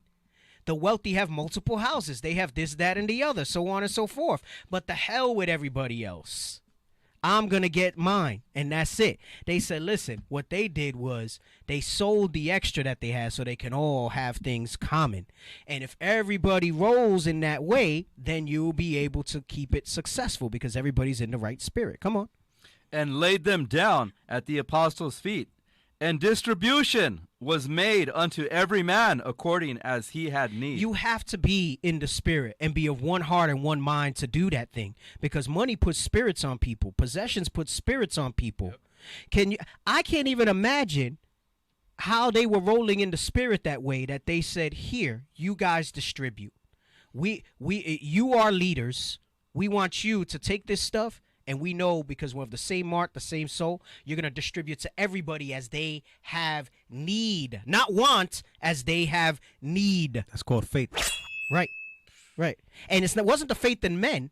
It was the faith in Christ. Because they understood what the hope. Right. Because what were they teaching? Christ. Right. So they understood that. Right. Read on. And Joses, who by the apostles was surnamed Barnabas, which is being interpreted the son of consolation, a Levite, and of the country of Cyprus, having land, sold it, and brought the money, and laid it at the apostles' feet. Let me get Acts 2. That's good brother right there. And start at 44. Levi. 2:44. That's good brother right there. The book of Acts, chapter 2, and verse 44. And all that believed were together, and had all things common. There's that word again. But the key thing here is they said all that believed. Meaning they believed all in the same thing. There wasn't different ideologies. There wasn't different, I can be a girl, you can be a guy. There wasn't feminism. They were all on board with God's program. Come on. And sold their possessions and goods, and parted them to all men, as every man had need. Come on. And they, continuing daily with one accord in the temple. There you go. They were dealing spiritually. They continued daily with one accord in the temple. Their purpose wasn't accumulation of possessions. Their purpose was this gospel, this faith in Christ. Come on. And breaking bread from house to house, did eat their meat with gladness and singleness of heart. Meaning everybody was, it's like you read, look not every man on his own things, but on the things of others. Right. We can't even get people in the right spirit, repenting Israelites in Israel, to say, hey, how you been? What's going on with you? Without getting defensive. And here they're talking about they would eat from house to house. Oh, we're going to have dinner at this brother's house tonight. We're going to have dinner at this brother's house tonight. And nobody lacked. Nobody was like, oh, damn, I don't got enough. Oh, damn, I don't got this. I don't got that. They rolled in a common way together. Come on. Praising God and having favor with all the people. And the Lord added to the church daily such as should be saved. So the economy of having things common is biblical, and it'll work if it's under what the Bible commands and everybody's in the right spirit.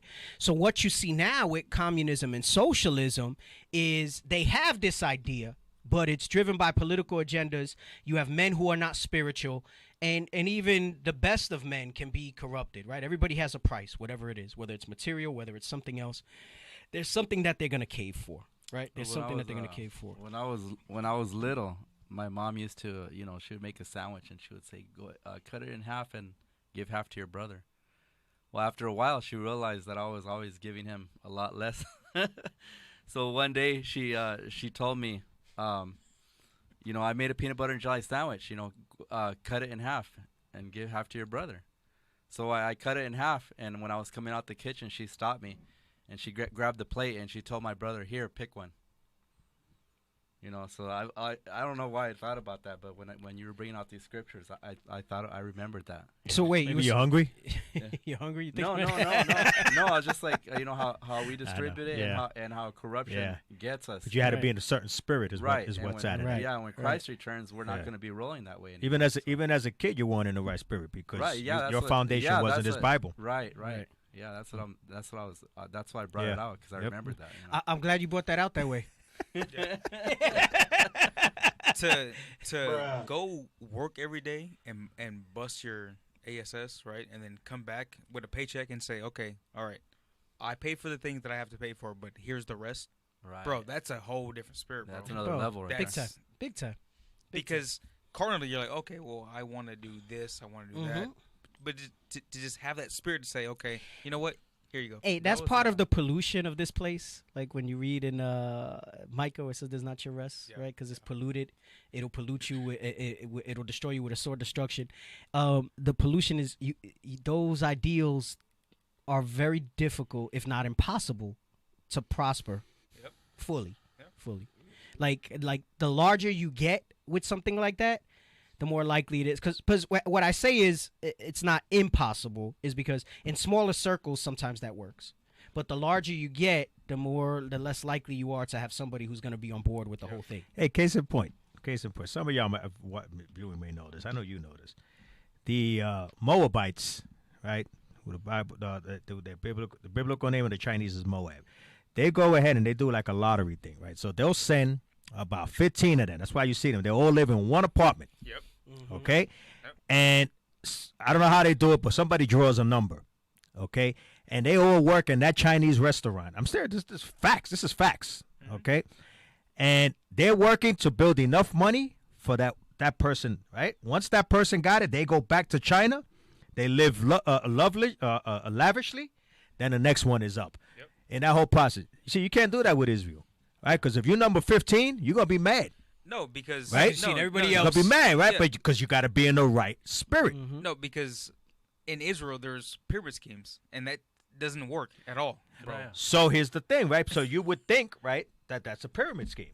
Yeah. No, it's what the Bible talks about. No, of course. The heathen have a better understanding of that concept, and they'll all live in one apartment, right? Up all hours of the night, smoking cigarettes all day, talking to 4 or 5 in the morning when they come back from the restaurant. Yep. To go back again, open it up at 10 a.m. to open the doors at 11. Yeah. Can I bring something out, Captain? Yeah, go ahead. So in Christianity, you know, we were abused to the point where I want Tobit chapter 1 verses starting at verse 6. We were abused to the point where tithing. Starting. Yeah. Well, I'm not going to go too far. I just want to give an example how, you know, our minds were perverted through the so-called commandment that tithing was necessary for our salvation. And then we're not only do we go through that, but we as a poor people come out of that and we come into the truth. And then we realize, oh, well, we have leadership saying, oh, give as you are able, you know. But look at what Tobit did. Start at verse 6. Tobit chapter 1 verse 6. Bring it out! But I alone went often to Jerusalem at the feast, as it was ordained unto all the people of Israel by an everlasting decree, having the first fruits and tenths of increase. So you had the tenth of increase, read on. With that which was first shorn, and them gave I at the altar to the priests the children of Aaron. Read on. The first tenth part of all increase I gave to the sons of Aaron. So Tobit is taking a tenth of what he had. Go ahead. Who ministered at Jerusalem. Another tenth part I sold away. So now there's 20%. Go ahead. And went and spent it every year at Jerusalem. So within our people, like Black Wall Street. Go ahead. And the third. So now 30%. Go ahead. I gave unto them to whom it was meet, as Deborah, my father's mother, had commanded me. So so there's a lesson here that it's not just coming out of Christianity and coming into the truth and then eventually working your way up to give as you are able. If we follow Tobit's example, we understand that what we're putting into a righteous way of life, keeping God's commandments, is going to build this kingdom even faster, and it's going to spread the truth even faster. So we should all follow this example. That's all I got. It's a heavy point, man, because Israel don't roll like that, bro. Right. Like it's like literally pulling teeth to, hey, bro, like we need chairs. Like you visibly see where the money goes, right? And it's not the case. Right. Yeah. Exactly. All right, let me read this because I do want to get to the video. Let me read this part here. So it says, exiles who were barred from joining unions by the racist father and son policies of the building trades turned instead to pick up construction jobs among their own people. So again, seeing how they were trying to apply this sort of thing with each other. So it's funny. They fled communism, but they were kind of being communistic in some ways. Of course. Here in America with each other. As the community grew, so did the mom and pop building partnerships. By 1979, half of the major construction companies in Dade County were Cuban owned. At the same time, New York factory owners who felt their profits being squeezed by that city's garment unions jumped at the opportunity in the 1960s to abandon the North and set up production in Miami. In the decades before 1973, those relocations tripled the number of garment jobs in South Florida to 24,000. The new factories provided work for Cuban refugee women, many of whom ended up as contractors to the owners. By 1987, there were 61,000 Hispanic-owned firms in Miami with gross receipts of $3.8 billion, the largest by far of any city in the United States. That's just the Hispanic business. That's crazy, bro. In Cuba. The Cuban refugees were warmly welcomed during the 1960s and 70s by a nation caught up in the fever of the Cold War. But that welcome changed almost overnight in 1980 as television news started to broadcast pictures of the Mariel boat people. More than 100, and of course, as television news, right? The mouth of the dragon started to change the dynamic, right? Elian. More than 125,000 Cubans entered the country during the 4 months of the Mariel flight. The new refugees, America realized, were no longer from the island's elite.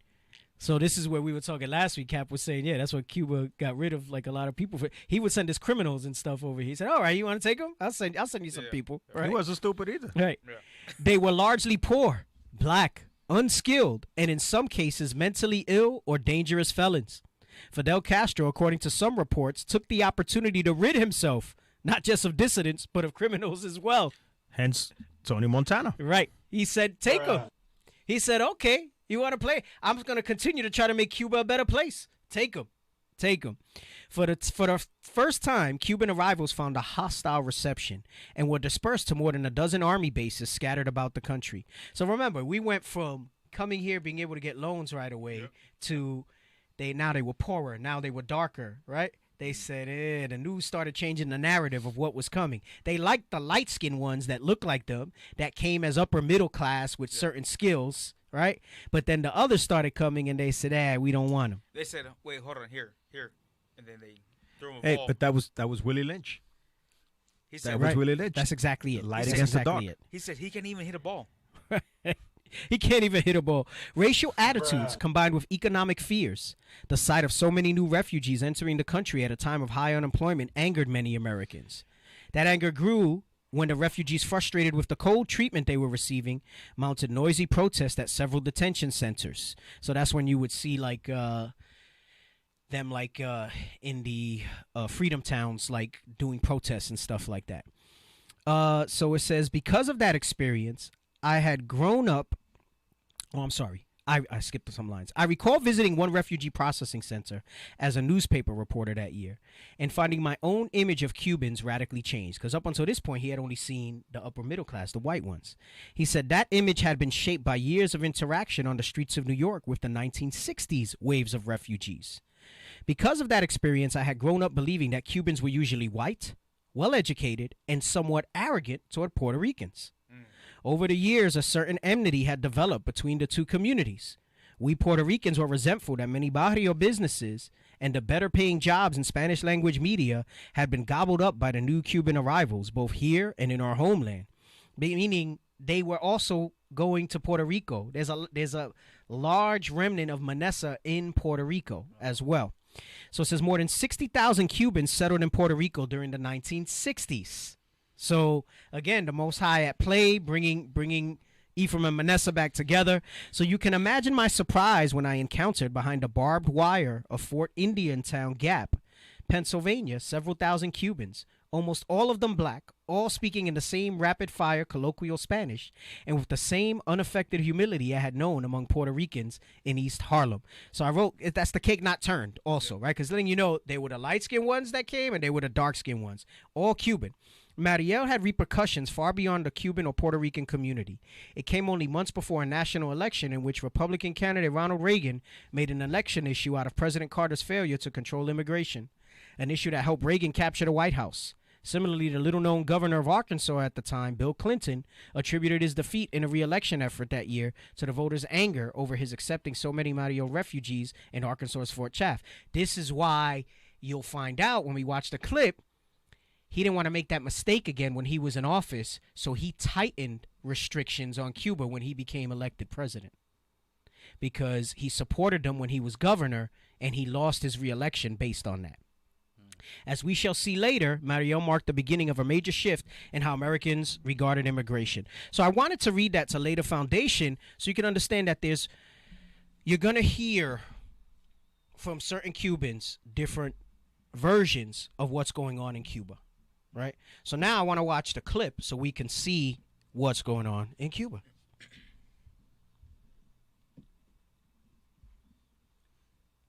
You got the clip? No. I sent it to you. It's YouTube. Why do you have Harvest of Empire up? I even wrote it in the group that we'll be going over that clip I sent. Nope. Yes, thank you. I'm so nervous for him. Make it bigger. There you go. So this is titled "The War on Cuba." This is episode 1. It's a good little series that they do there. Yeah, that's I think that's the old U.S. embassy. Yeah. Well, this is why it's cool, because we see what they say, but then we also get the biblical aspect because you guys have been there. Mm-hmm. Yep. Dope. Go ahead.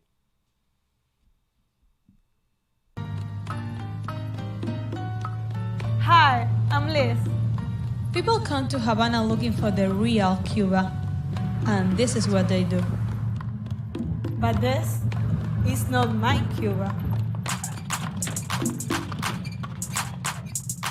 My Cuba isn't so romantic, but I'm happy here. I love my country. Cuba is safe. We've got free healthcare and education. So notice what she said, right? You got to listen to what she's saying. This is somebody that lives there, that was born and raised there, all right? You have these Marco Rubios, these Ted Cruzes, the ilk of that first wave of migrants and the generations that stem from that first wave, and they'll tell you, yes, down with communism, get these guys out of there, it's a mess over there, whatever. Very pro-America, right? She's telling you, because they'll have you believe that Cuba's unsafe, that they're crazy, it's a bunch of criminals. They told us when we were there as well, no, crime is, he goes, you know, the worst thing you might have is some prostitution, but that's hard to counter everywhere. Yeah.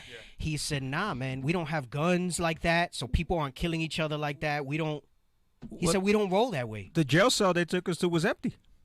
Well, they had the prostitutes there. There was like 3 prostitutes in the building. Oh, I didn't see the prostitutes. Yeah, the prostitutes. Well, I mean, I saw one that looked like that I was going in with your point, though. Like, there's...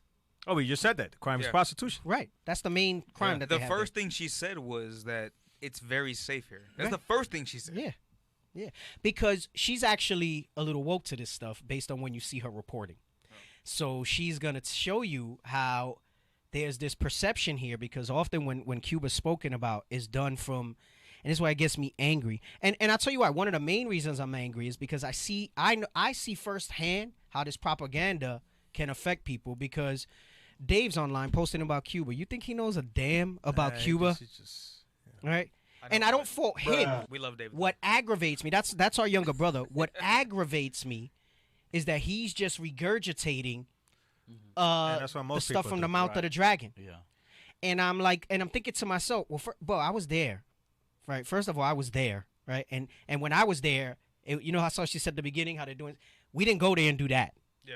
We went there and we saw, we experienced. Hey, the mere fact that she has an iPhone and a gimbal tells you things ain't that bad. That was my other thing. I was like, look, right. Well, she's a journalist, so she has a little money and stuff like that, and so on and so. But I'm saying that they still allow her to have that. Right. Stuff. They still allow her to have that. Right. Exactly.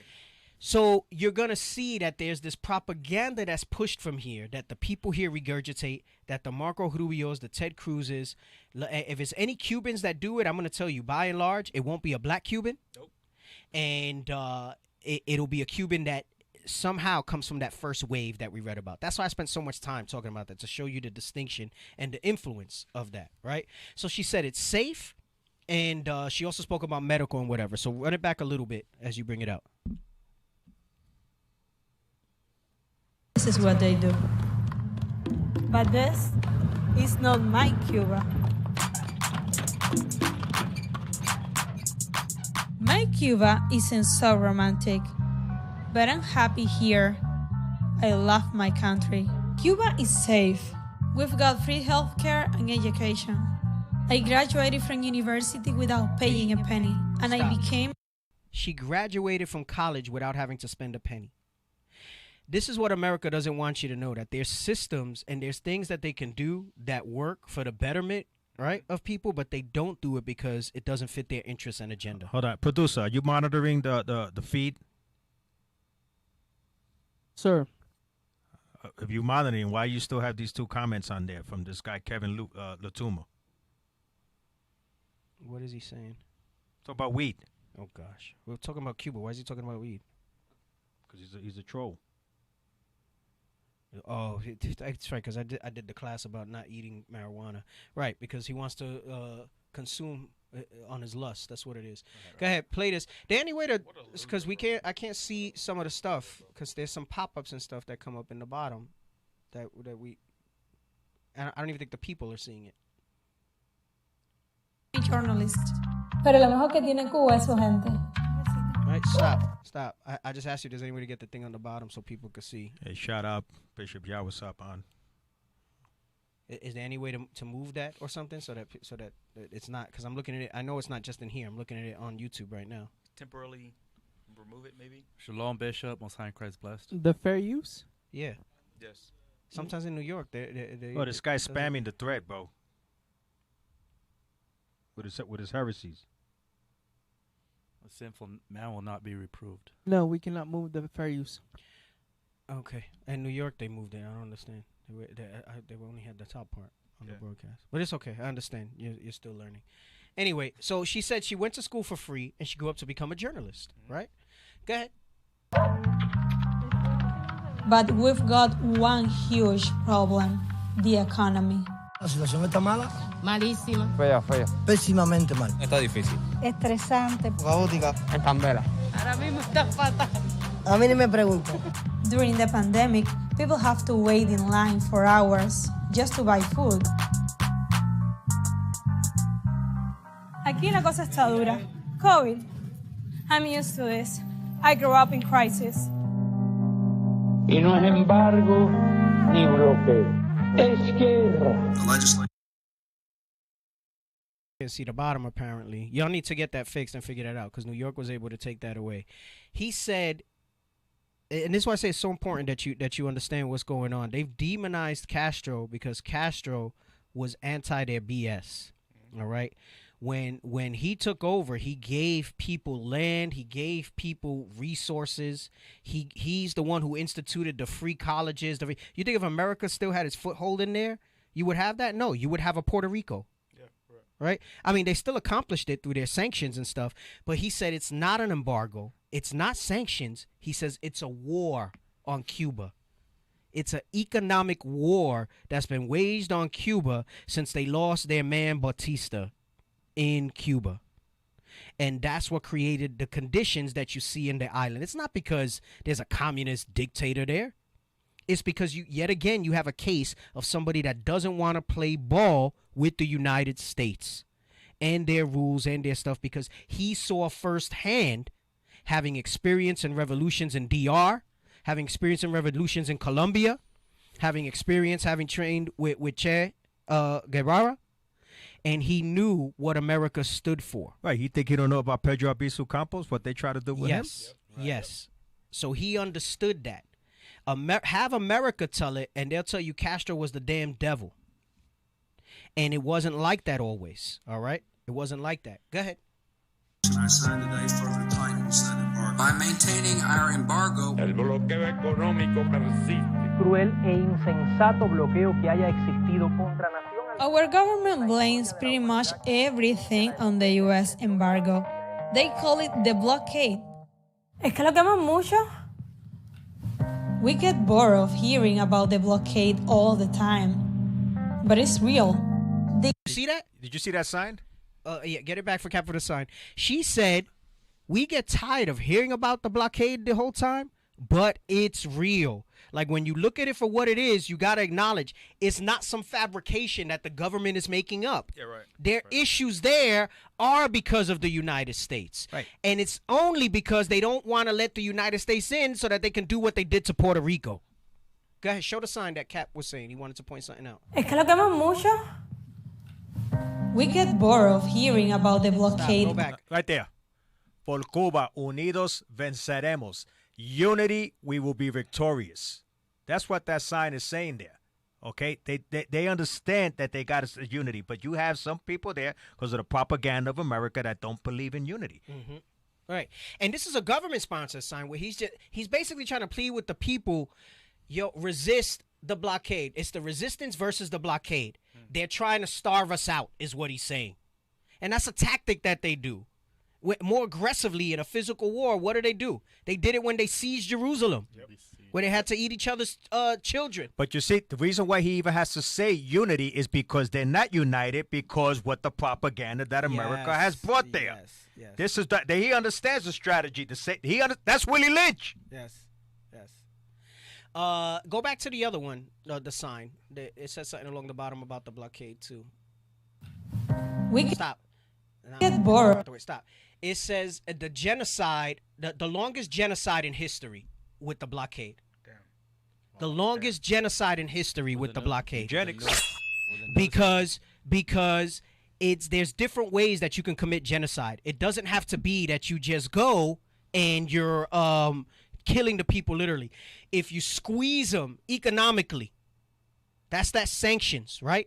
We're going to read that in Revelations 13 in a minute. If you squeeze them, right, that you don't have the mark of that beast where you can't buy or sell, this is the results of it. And people die from it. People die from hunger. People suffer from there. So what do they figure? And listen, she said they get tired of hearing about it, but it's the truth. It's the truth. She said, but it's real. The blockade is a major issue here. Did you bring the correlation with Rome? I mean, with Jerusalem? Yes. You did, right? That was a blockade. Yeah, right? Siege. That was a blockade. Same thing. They didn't allow anything to go in. It's a blockade. Yes. They surrounded them like they have ships surrounding Cuba that do not allow merchandise to come in. Nothing can go in and nothing can go out. Yeah, there's literal ships around Cuba. So that's what the Romans did to us in Jerusalem. It's the same thing. Right. Yeah, they got someone said notice the noose on the sign. Exactly. Go ahead, play it. Of hearing about the blockade all the time, but it's real. The United States has been waging war against Cuba for 60 years. It's not a war with bullets or bombs, but it touches every aspect of our lives. Notice, going back to what I had said much earlier in the show about the figurehead of the president and how it works, because it creates a hero and a villain and lets you, it's like it refreshes America every election. You get a chance to look to a new administration. She showed you through the course of 60 years, every president that's been in there. And they're all there signing legislation to continue to restrict, to strangle, to bear down on Cuba. Right? And then they'll try to tell you, no, it's Fidel's fault. It's him that did all this stuff. Right? Go ahead. If real quick, if you notice, whenever these leaders like him when he was alive, Ahmadinejad, the former president of Iran, Chavez, when they go to the UN, they let them have it. Yep. They tell it like it is. I did security for one of the times that Castro and Chavez came, and that dude could talk. That was the thing, right? No exaggeration, he would talk 4 hours straight without stopping, and it was all about how America has destroyed. I'm telling you, man, that's facts. Right. So they're saying it's been 60 years. And this is from a Cuban, because, right, you hear people who say, oh, you Bible toting whatever. You don't know what the hell you're talking about. Yeah. Marco Rubio's Cuban, and he said this. This brother's Cuban, and he said that. No, talk to the people who were there. We saw what was going on there. We witnessed it. And it's not a result of some cruel government. I'm not saying those guys were all good. They eventually went bad in some respects. But what they've done is they've tried to it's their sanctions have created an environment that if you do not have the resolve that the Castros did, America. That's why I say America's gonna win. They're gonna get in there sooner than later. I think with the way things are going now. That's why they tried to assassinate the Castros for years. They came up with cigar bombs and hey. I was stationed there. Exploding back in neckties. 1989. This man understood that they were on him like white on rice so bad he had about 12 imposters that looked like him.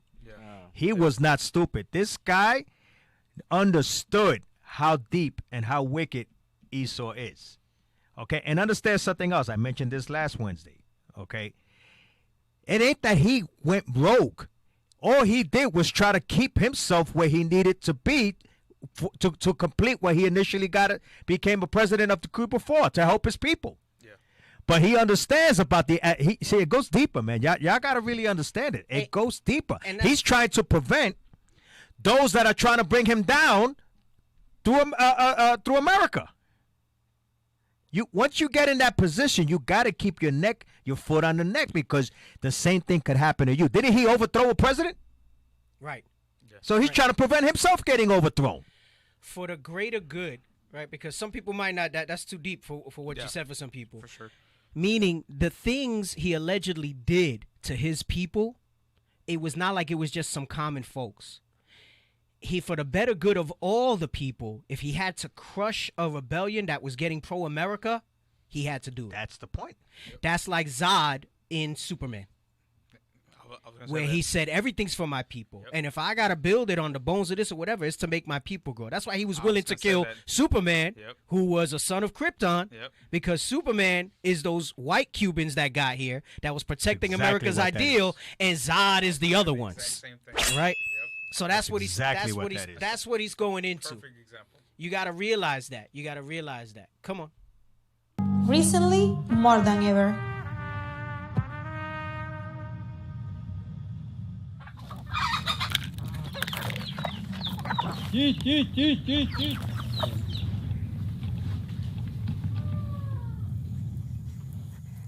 ¿Cómo está Ernesto? Buenos días. ¿Está listo para trabajar en el campo hoy? Cómo no, voy a trabajar ahora.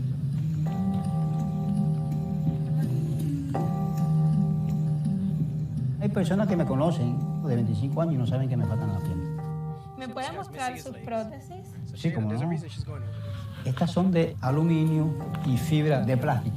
No tienen ni articulación, son rígidas. Y se puede partir por aquí. Y entonces la parte del pie se puede partir también. Una vez por aquí cargando un sapo. So he's farming, right, in prosthetics. And the reason he's talking about the material stuff is because he's going to go into it. That's all they can get there is outdated prosthetics. There's no articulation in the joints. You know, they have those special alloys now that people get. It ain't because of the government, though. It's not. No, that's the point that she's going to make. Yeah. It's not because of the government. It's because of the embargo. It's because of the blockade that the United States and his allies have against Cuba that people there are in the conditions that they're in. She highlights this one example, but in case people miss it, why are they talking about farming? She's talking about carrying yuca, all right, which is delicious. All right, depending on how you prepare it. All right, it says, and she's telling you, and I think they mentioned it at one point, if America's concern with Cuba is about human rights, they are the ones that are restricting their human rights. Yeah, right. Not the government. That's how you know it's BS. America is restricting the human rights. Because of their concern with the Iranian people, right? Yes. Stop the embargoes. Stop the embargoes. And then they won't be in the conditions that they're in. Yeah. They can trade their resources. They can do all that stuff. Then you don't got to worry about it. About it. No, but then they use the fact that they're terrorists and they're all propaganda. Yes. State-sponsored regimes. Listen, I'm not saying that they ain't among them. Okay? Because we know the Bible says that they're a wild man. There's terrorists among the United States. You ever seen that? What's that movie with John Travolta and Wolverine? Swordfish. Yeah. He was a U.S. agent that he said, well, if they commit an act of terrorism against us, we commit one against their people. Hey, we go right. He tried to make it seem like it was tit for tat, but they have their own things, and they'll make it look like it was somebody else that bombed the market or did something else. America was built on terrorism. Right. You right. You absolutely right. You're absolutely right. Go ahead, play it. Se me partió.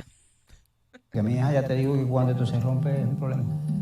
This is where Ernesto goes to get his prosthetics free of charge.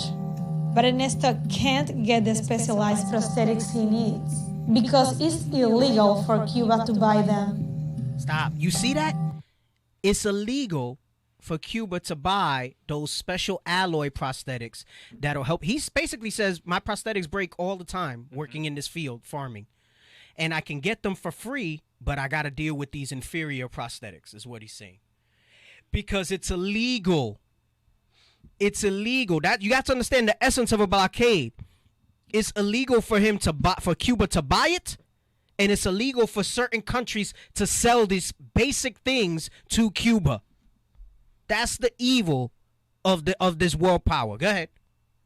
Y existen unas prótesis un poco más resistentes que usted le pudieran servir más. Existen unas prótesis más resistentes, con más calidad, caminaría mejor, incluso podría trabajar mucho más, pero no tenemos acceso a ella por el bloqueo. Ernesto They don't doesn't have access complain. to the good In materials because Cuba, of the we've blockade. lived with embargo. scarcity for so many years. We take it for granted. He takes it down when she's speaking English. The blockade is the longest trade embargo in modern history. It isn't motivated by concerns about human rights. It's about money and Concern for human rights. It's about money, and it's the longest blockade in history. I don't know if I still got more stuff, and we only got like 20 minutes left. At 15, 20 minutes. It's probably going to be a part 3 or a half part 3. But you need to, because now you opened up Pandora's box. Right, because I got to read about the Bay of Pigs. No. I got to read about the economic Because piece. we got to also back up why we feel the way we do. Right. So if it's not the whole show next week, it's going to take up at least half of the show next week as we lead into another country that we're going through that's been affected. But Bro, that video's good, man. right, she says it's not about human rights, but that's the narrative that's being pushed now. This is the thing that was making my blood boil when I see people like my younger brother posting that stuff, saying that they got to be freed, they got to do this, that all this other stuff got to happen, is bullshit. It's not about human rights. It's about money. And this is from somebody there that's telling you that. Go ahead. with scarcity for so many years, we take it for granted. The blockade is the longest trade embargo in modern history. It isn't motivated by concerns about human rights. It's about money and power. Until 1959, Cuba was like a U.S. colony. Our economy was controlled by U.S. companies. Stop. Those are the U.S. companies that were in Cuba that Castro kicked out. She's going to tell you right now. Well, he didn't. He kicked them out and kept the companies. Your Exxon, your IBM, your Coca-Cola, General Electric, Texaco, Chase, Colgate Palmolive. I don't know what the tree stands for. You know what symbol that is? What company that is? No, sir. Okay, that's some major U.S. company. Go ahead. Corrupt politicians and the mafia. After the said since until 1959 and after the Spanish War of Independence, Cuba was run by U.S. companies, politicians, and the mafia. We spoke about the mafia being in there last week. All right, go ahead. revolution, Cuba nationalized the U.S. companies. What happened when Castro came to power? Nationalized the U.S. companies mean the government took control of them and they kept them operating, but as government-controlled entities. He basically... That's something I never knew, bro. That's gangster, bro. Bro, I was gonna say that's the most gangster thing I've ever heard. He stood up to the U.S. and the U.S., like the bully that it is pissed. That's why I said it's sour grapes earlier. Right? Go ahead. Our sovereignty, our right to govern ourselves. The government gave basic rights to the majority: women, black people, campesinos, the working class. The blockade was retaliation. She says when Castro came into power, he gave basic rights to everybody that were lacking under Batista. And equally, he said it didn't matter if you were black, white, whatever it was, he gave those rights. She said the blockade was, that's what we've been saying, the blockade was retaliation. It was sour grapes because this guy had the audacity to stand up to America and tell us no. And America was humiliated after the Bay of Pigs. Right. That was a big smack in the face. Right. And this is why, just like they try to get Campos, this is why they got Campos. But they had such a strong foothold in Puerto Rico at that point that it went a little different. Remember, Campos, if Campos would have been more aligned with how Castro wanted to get it done, Puerto Rico would probably be another Cuba right now. Well, remember what happened to Puerto Rico, Cap? The Spanish ruled over them. America fought against the Spanish, won, and took Puerto Rico. Well, they tried that with that same thing Right, with Cuba. but the point, But the approach was different. Campos tried to do it with their politics. Castro said, hell no, because he saw under Batista how the coup that they supported and placed them. He said, I can't run for president because the United States will just manipulate this thing. He got to see that. Puerto Rico never got a chance to see that. No. And Campos, for all his revolutionary spirit, he was still trying to do it kind of like the Dr. Sanchez was talking about, the Brown Berets, through politics, activism, that sort of stuff. And that wasn't going to do it. So Castro seized it. Either way, you're not fighting. It was never going to be successful, no matter how you cut it, because it's prophecy. It was supposed to go down this way. All right, go ahead. She said it was retaliation. It's basically a form of economic warfare. The blockade stops Cuba from doing business with the United States. They can't buy our stuff, and we can't buy theirs. So somebody said, because why are Cuban cigars illegal? Because tobacco alone would make them so much money. Bro, it's ridiculous. If they could export their cigars, that's why they're so coveted, right? Yeah. It would bring them so much revenue. They only allow you to bring one box when you go over there and come back here. Like one box, I believe. Yep. So one box. Unless they change that, but that's all it was. Yeah, one box. That's it. You can declare one box. Go ahead. And we can pay for things because banks won't lend us money or even let us open accounts. So this is what I'm saying. You gotta be quiet, you freaking knuckleheads out there. Includes my younger brother, regurgitating stuff that you don't know. You don't know what's going on over there. America did this, not Castro. America did this. And you know why? And is doing it. Right. You know why you don't know? Because America covers your brain with all types of sin. Yep. You're so happy with everything you got that you can't even consider thinking of your brothers and sisters in the other countries. There it is. That's what it is. Yep. So while they doing this, most people don't even know. I bet you most of the viewers here didn't even know this was going on. Yep. Because you're so caught up in your own life and problems that America has caused, well, actually that we caused because of Deuteronomy 28 and our sins, that we can't think of that. No, absolutely not. Let me get Revelations 13:16. We're going to get to the point. We're going to finish the video or at least a little more of it. Yeah, she has it in part, and it's watchable. It's like 12 minutes each part. It's pretty good. I'm going to watch part 2. We might be able to bring it into next week's show, part 2 and 3. Should. Read this, Revelation 13:16. The book of Revelation, chapter 13, verse 16. And he causeth all, both small and great, rich and poor, free and bond, to receive a mark in their right hand or in their forehead. Right. So this is talking about America, all right? Then you got knuckleheads out there talking about a little chip or whatever on an individual level. You're witnessing it with Cuba and many other countries. If you do not accept the way they want to do business, with their doctrines, with their ideals, with their way that government is structured, it says he's going to say what's going to happen as a negative. So anybody that's doing well in the earth that has any type of successful relationship with America, you have to receive their mark. All right. And it says in their right hand and their foreheads, meaning it has to be in your mind and your right hand to act it out. They need to see that you're doing this thing and that you roll this way. They'll give you some latitude. It don't got to be an exact mimic of the democracy here. Right? Because you see other countries that are democratic, but they still have, like, they'll have a prime minister instead of whatever, but there's still a president. There's still this. There's different. If it's not called Congress, it's called Parliament, whatever it is. But you also must receive their doctrines. That's why Israel's in bed with them. If they were holy people, would Tel Aviv be one of the gayest cities in the world? Damn. It makes no sense. But those doctrines creep in. And if you do not receive that, what's the consequence? Read. And that no man might buy or sell, save he that had the mark, or the name of the beast, or the number of his name. She just said they can't buy or sell anything to the United States, and not just them, any countries that are allied with the United States is limited in what type of business they can do with Cuba. With Cuba. You're reading that right here. If you do not take their mark, you do not take their government, their religion, their feminism, He says you will not be able to buy or sell if you don't have the mark of the beast, which is the approval of America, which is the cosign of what America says, right?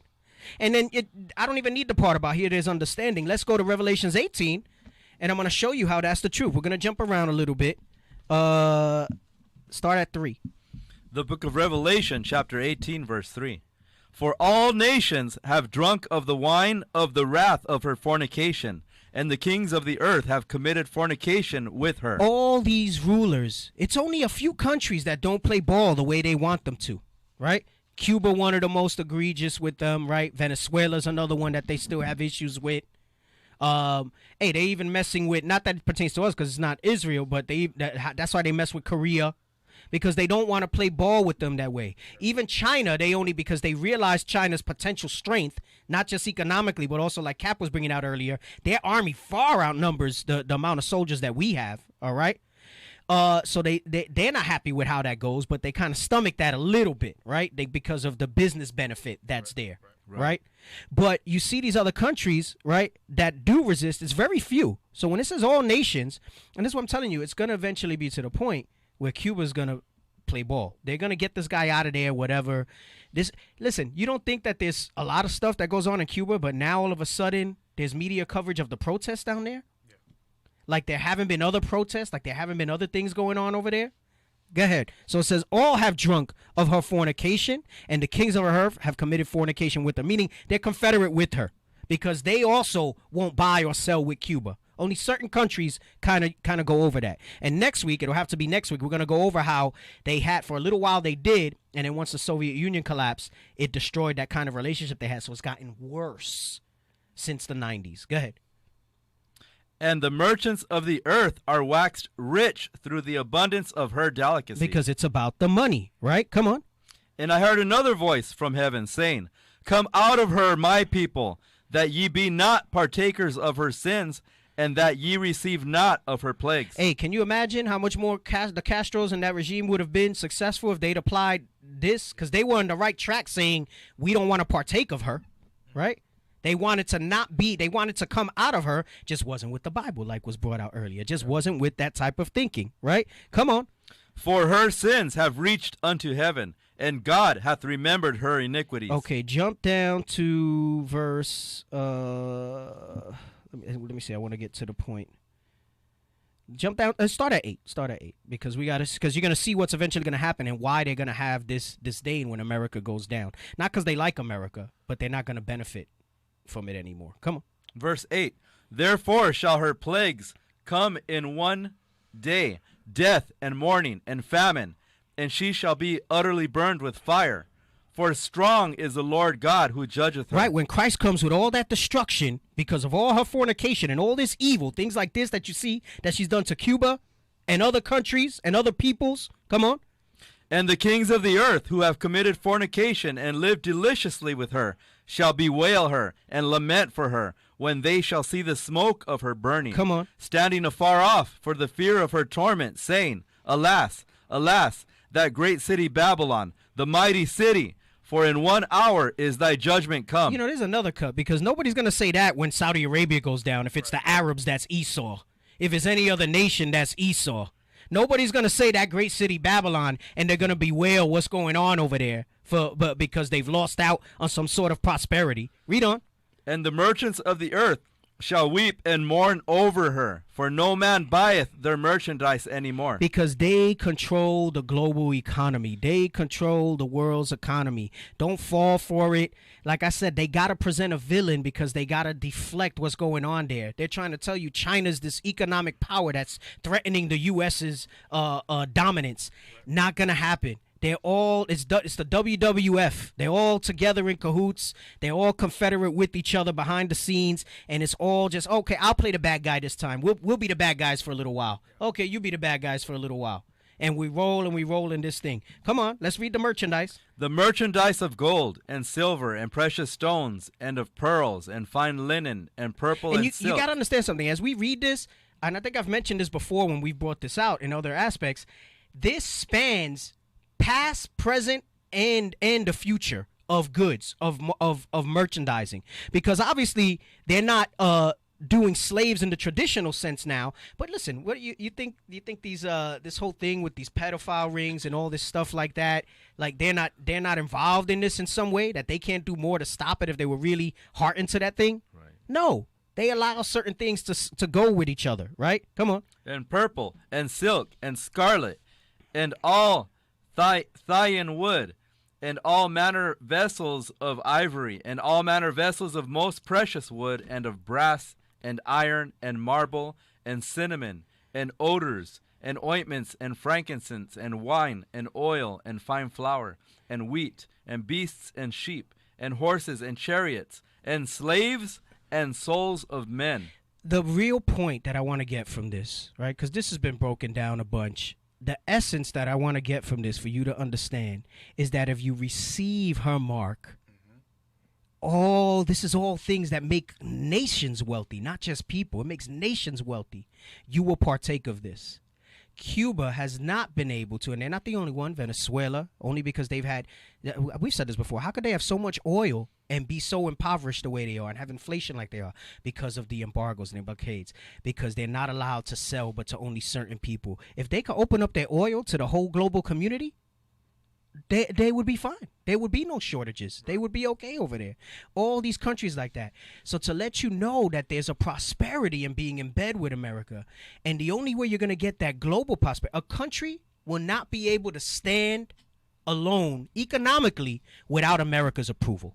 That's the point that I'm trying to get by reading what we read in Revelation 13 and Revelation 18 as it pertains to this. All right? Run the video back a little. Maybe we don't watch the whole thing, but just a little bit. Go ahead. Go ahead. Blockade stops Cuba from doing business with the United States. They can't buy our stuff and we can't buy theirs. And we can pay for things because banks won't lend us money or even let us open accounts. The blockade also stops Cuba from doing business with other countries. That's not all. The blockade also locks us out of a big part of the internet. We're used. So that's by design too, because they don't want them to get the news and see these type of things. They don't want them to see this type of stuff. And they'll tell you, well, no, the government's not giving that to them because they don't want them to see what America has to offer. That's not the truth. These companies can't do business with Cuba and allow those type of things to open up to them. They barely got internet.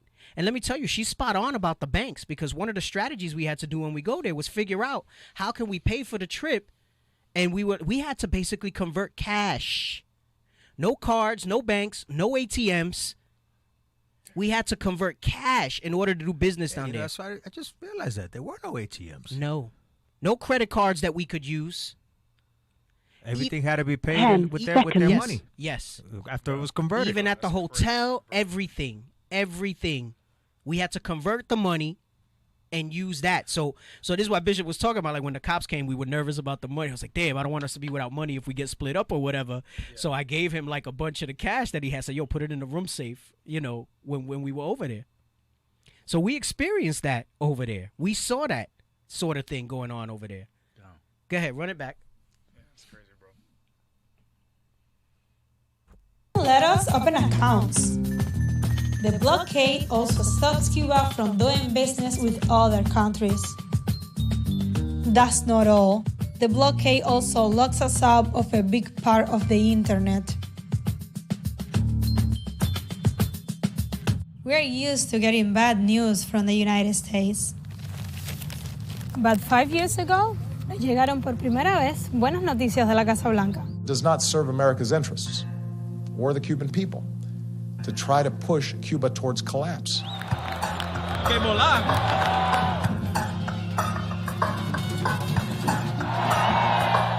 Obama announced new relations with Cuba. He began by loosening the blockade. Hey, stop 1 second. Don't be surprised. Again, them digging deep. They allowed that to happen so they can get in, send agents in.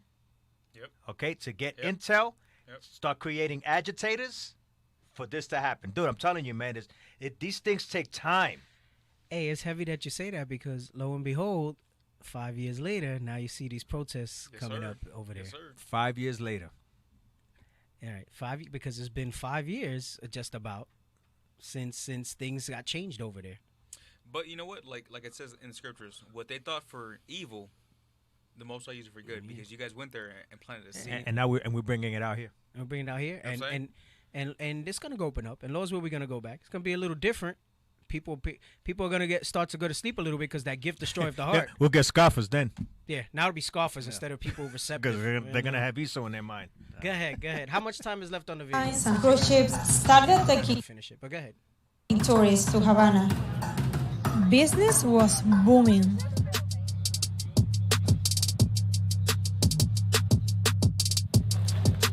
Clandestina became Cuba's first independent design store in 2015.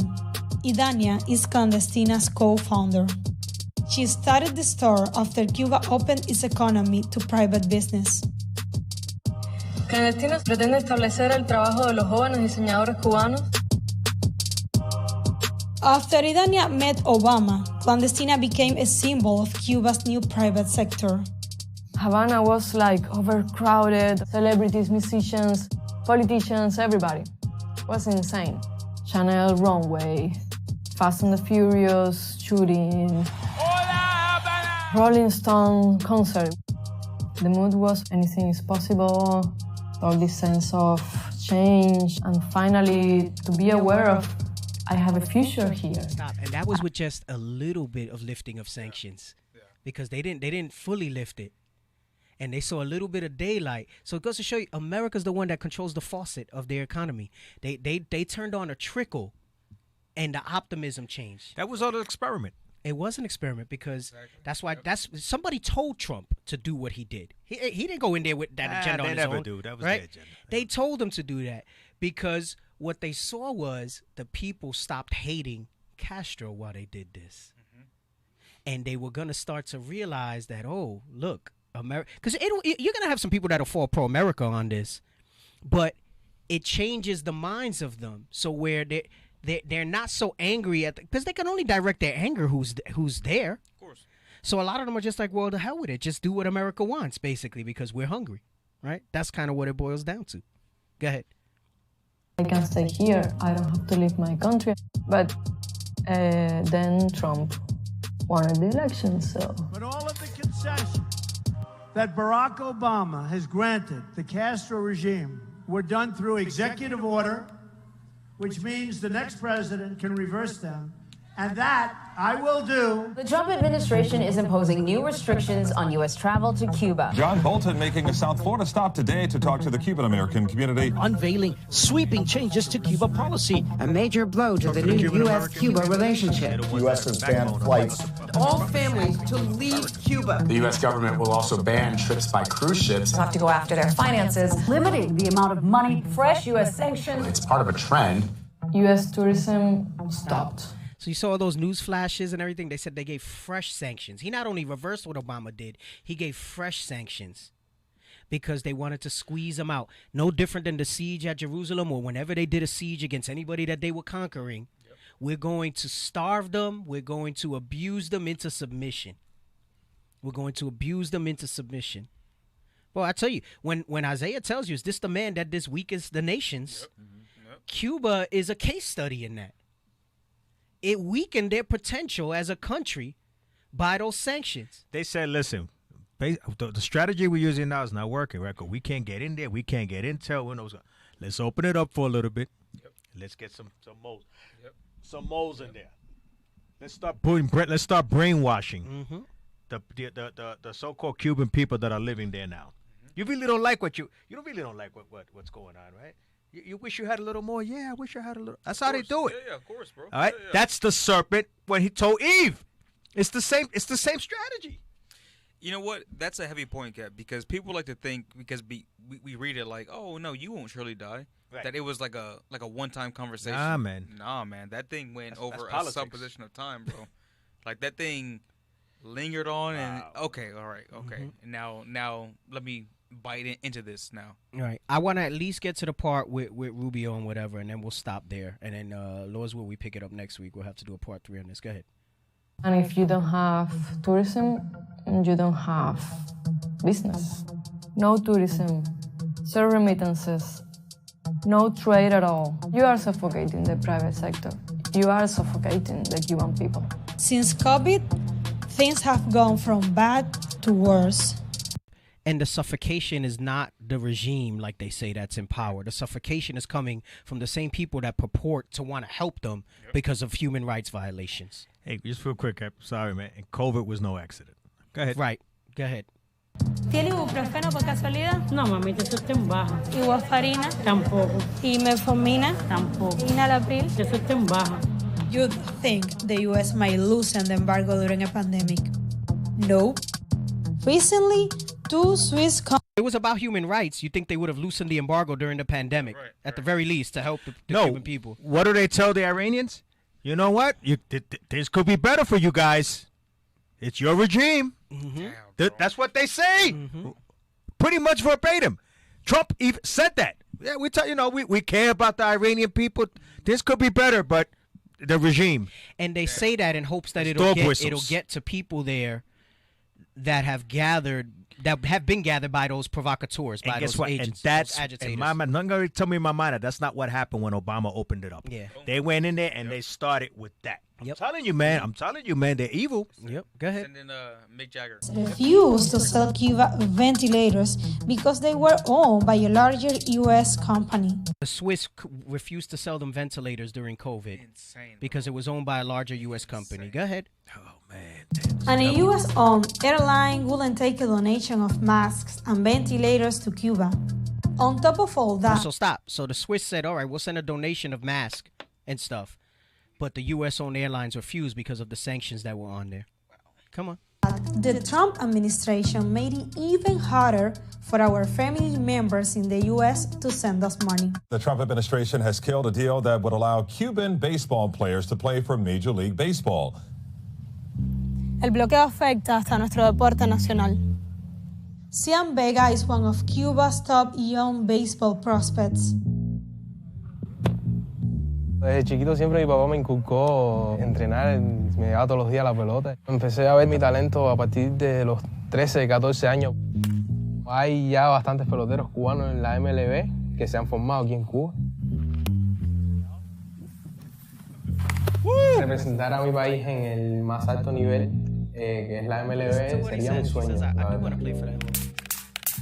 Trump, cuando nos cerró las puertas de firmar con la MLB, casi todos los peloteros se sintieron mal por esa noticia. Claro, porque ahora, en caso de que tú quisieras jugar con la MLB, tendrías que renunciar. Tendría que renunciar a mi país, no me gustaría, la verdad. Stop. So they'll have everybody wants to renounce Cuba. And he said, no, I won't fulfill my dream. I could go. They'll let me play ball for them if I renounce Cuba. Right? Just bend the knee. Just say that it's bad over there. And to hell with them. Bro. And that America helped you and made your dreams come true. And you can play. You can do all this. Damn, bro. Wow. Yep. See how the carrots they hang over people's heads, man? Yep. Yeah, they're freaking evil, boy. Yep. How much further along is the thing with Marco Rubio? We might have to save it for next week. Go ahead, finish with the baseball player. If it's not next week. Jugar y volver a mi país, vivir con mi familia, no estar lejos de ella. For his rivals, tonight just might be the last big chance to stop Donald Trump. It's hard to believe now, but 5 years ago, some Cubans thought a Trump presidency wouldn't be that bad. Si me tuviera que escoger, yo escogería a Donald Trump. Y sabe que Cuba tiene un mercado virgen. Y él le interesaría mucho. So stop. So they said, hey, he might be interested because everybody thinks he's a smart businessman. He's not. That he might, as a smart businessman, see potential in Cuba, and because of that alone, open the doors to Cuba. No. Let me tell you what happened. When Barack Obama opened it up, they went in there and told them that shit because they weren't thinking like that. Right. Come on, man. Right. So there was some of those that were actually optimistic about Trump. Go ahead. Tonight just might be the last big chance to stop Donald Trump. It's hard to believe now, but 5 years ago, some Cubans thought a Trump presidency wouldn't be that bad.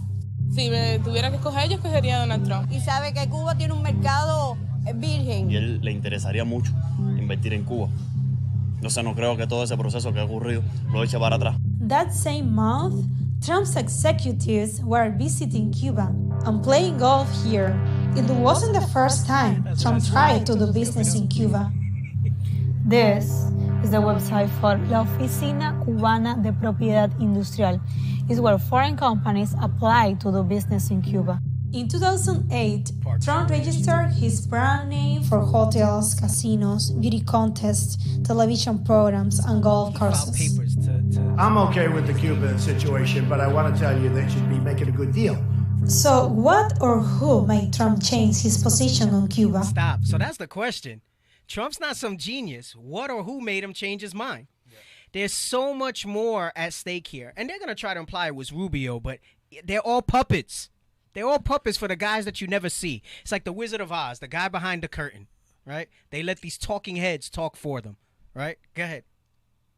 We have a con artist as the front runner in the Republican Party. Thank God he has really large ears, the biggest ears I've ever seen. And you know what they say about men with small hands? Rubio, total lightweight. If he hadn't inherited $200 million, you know where Donald Trump would be right now? Selling watches in Manhattan. Trump's fight with Rubio didn't last long. A man that's really become a friend of mine, Senator Marco Can't Rubio. make this up. Great guy. After Trump won, they became allies. Trump let Rubio pick his Latin American team, and Rubio wrote Trump's new Cuba policy. Stop. This goes back to what we brought out about the different waves of immigrants that came here. Rubio descends from the first wave that came here, that got all these gifts from America, that upper middle class. So he was raised with this thing of America's so great, this, that, and the other. So when they came to him and coached him on writing the policy, it was easy because they trick daddied him basically. Right. And for all intents and purposes, while he is our people, he's a representative of them. He's a representative of them. And he took the instruction and wrote the policies that made the sanctions harder in Cuba, and not just Cuba. It says in Latin American foreign policy under his administration. That means in Venezuela. That means he was responsible for that coup in Venezuela that failed when they sent the fucking assassins in there. Pardon my language. When they sent the assassins in there. That means that he's responsible for the kids in cages. Yes. You want to know something? I don't believe one bit that he's responsible for any of that. He's the face for the. Well, that's what I mean. That's what I mean. But that's what I mean. But he went with it. I mean, I said that. It's the people behind it. Oh, you just said. Okay, but he was susceptible to that because he comes from those people, right? Because what's his incentive to do that, right? Because he comes from those people and that mindset of the different waves of Cubans there. Wow. They planted it. That's why I said it was trick baby. Him, Ted Cruz, and there's others that they're lined up and they carry a name that sounds Hispanic. They try to play on their Hispanic roots and so on and so forth. He loves Rubio now because supposedly Rubio swayed those Cuban voters down there for him. Exactly what happened. And if he would have lost Florida, he wouldn't have won. Who was running against? Oh, Clinton was running against him. I mean, and we all understand deep state, how that stuff is really going on behind the scenes. Right. But the point is, they picked the right people. That's what they do. They take a dot. Well, what's this guy's background? Yeah, this could be the guy that if we manipulate this and we manipulate that, he'll put this policy forth that we tell him. Yes, it's just like they picked Obama because he's a black man, right? And they said, oh, we got they won't because we could get away with stuff. He's black, right? Because then they'll say that it's racist. Yeah. Yep. Strategy, man. Right. We're almost done. We're gonna stop right after the rest of this last clip, not the whole clip, but this segment here. Go ahead. Wow. Wonderful memories from our visit during the campaign. That was right before the election. I guess it worked, right? Trump's war in Cuba has won him the support of powerful Cuban-American businessmen and politicians like Marco Rubio. They helped him win Florida, the country's biggest swing state, in 2016. And Trump believes this is the way to win again in 2020. I'm Cuban. I'm supporting Trump. I am so thrilled to be back here with all of my friends in Little Havana.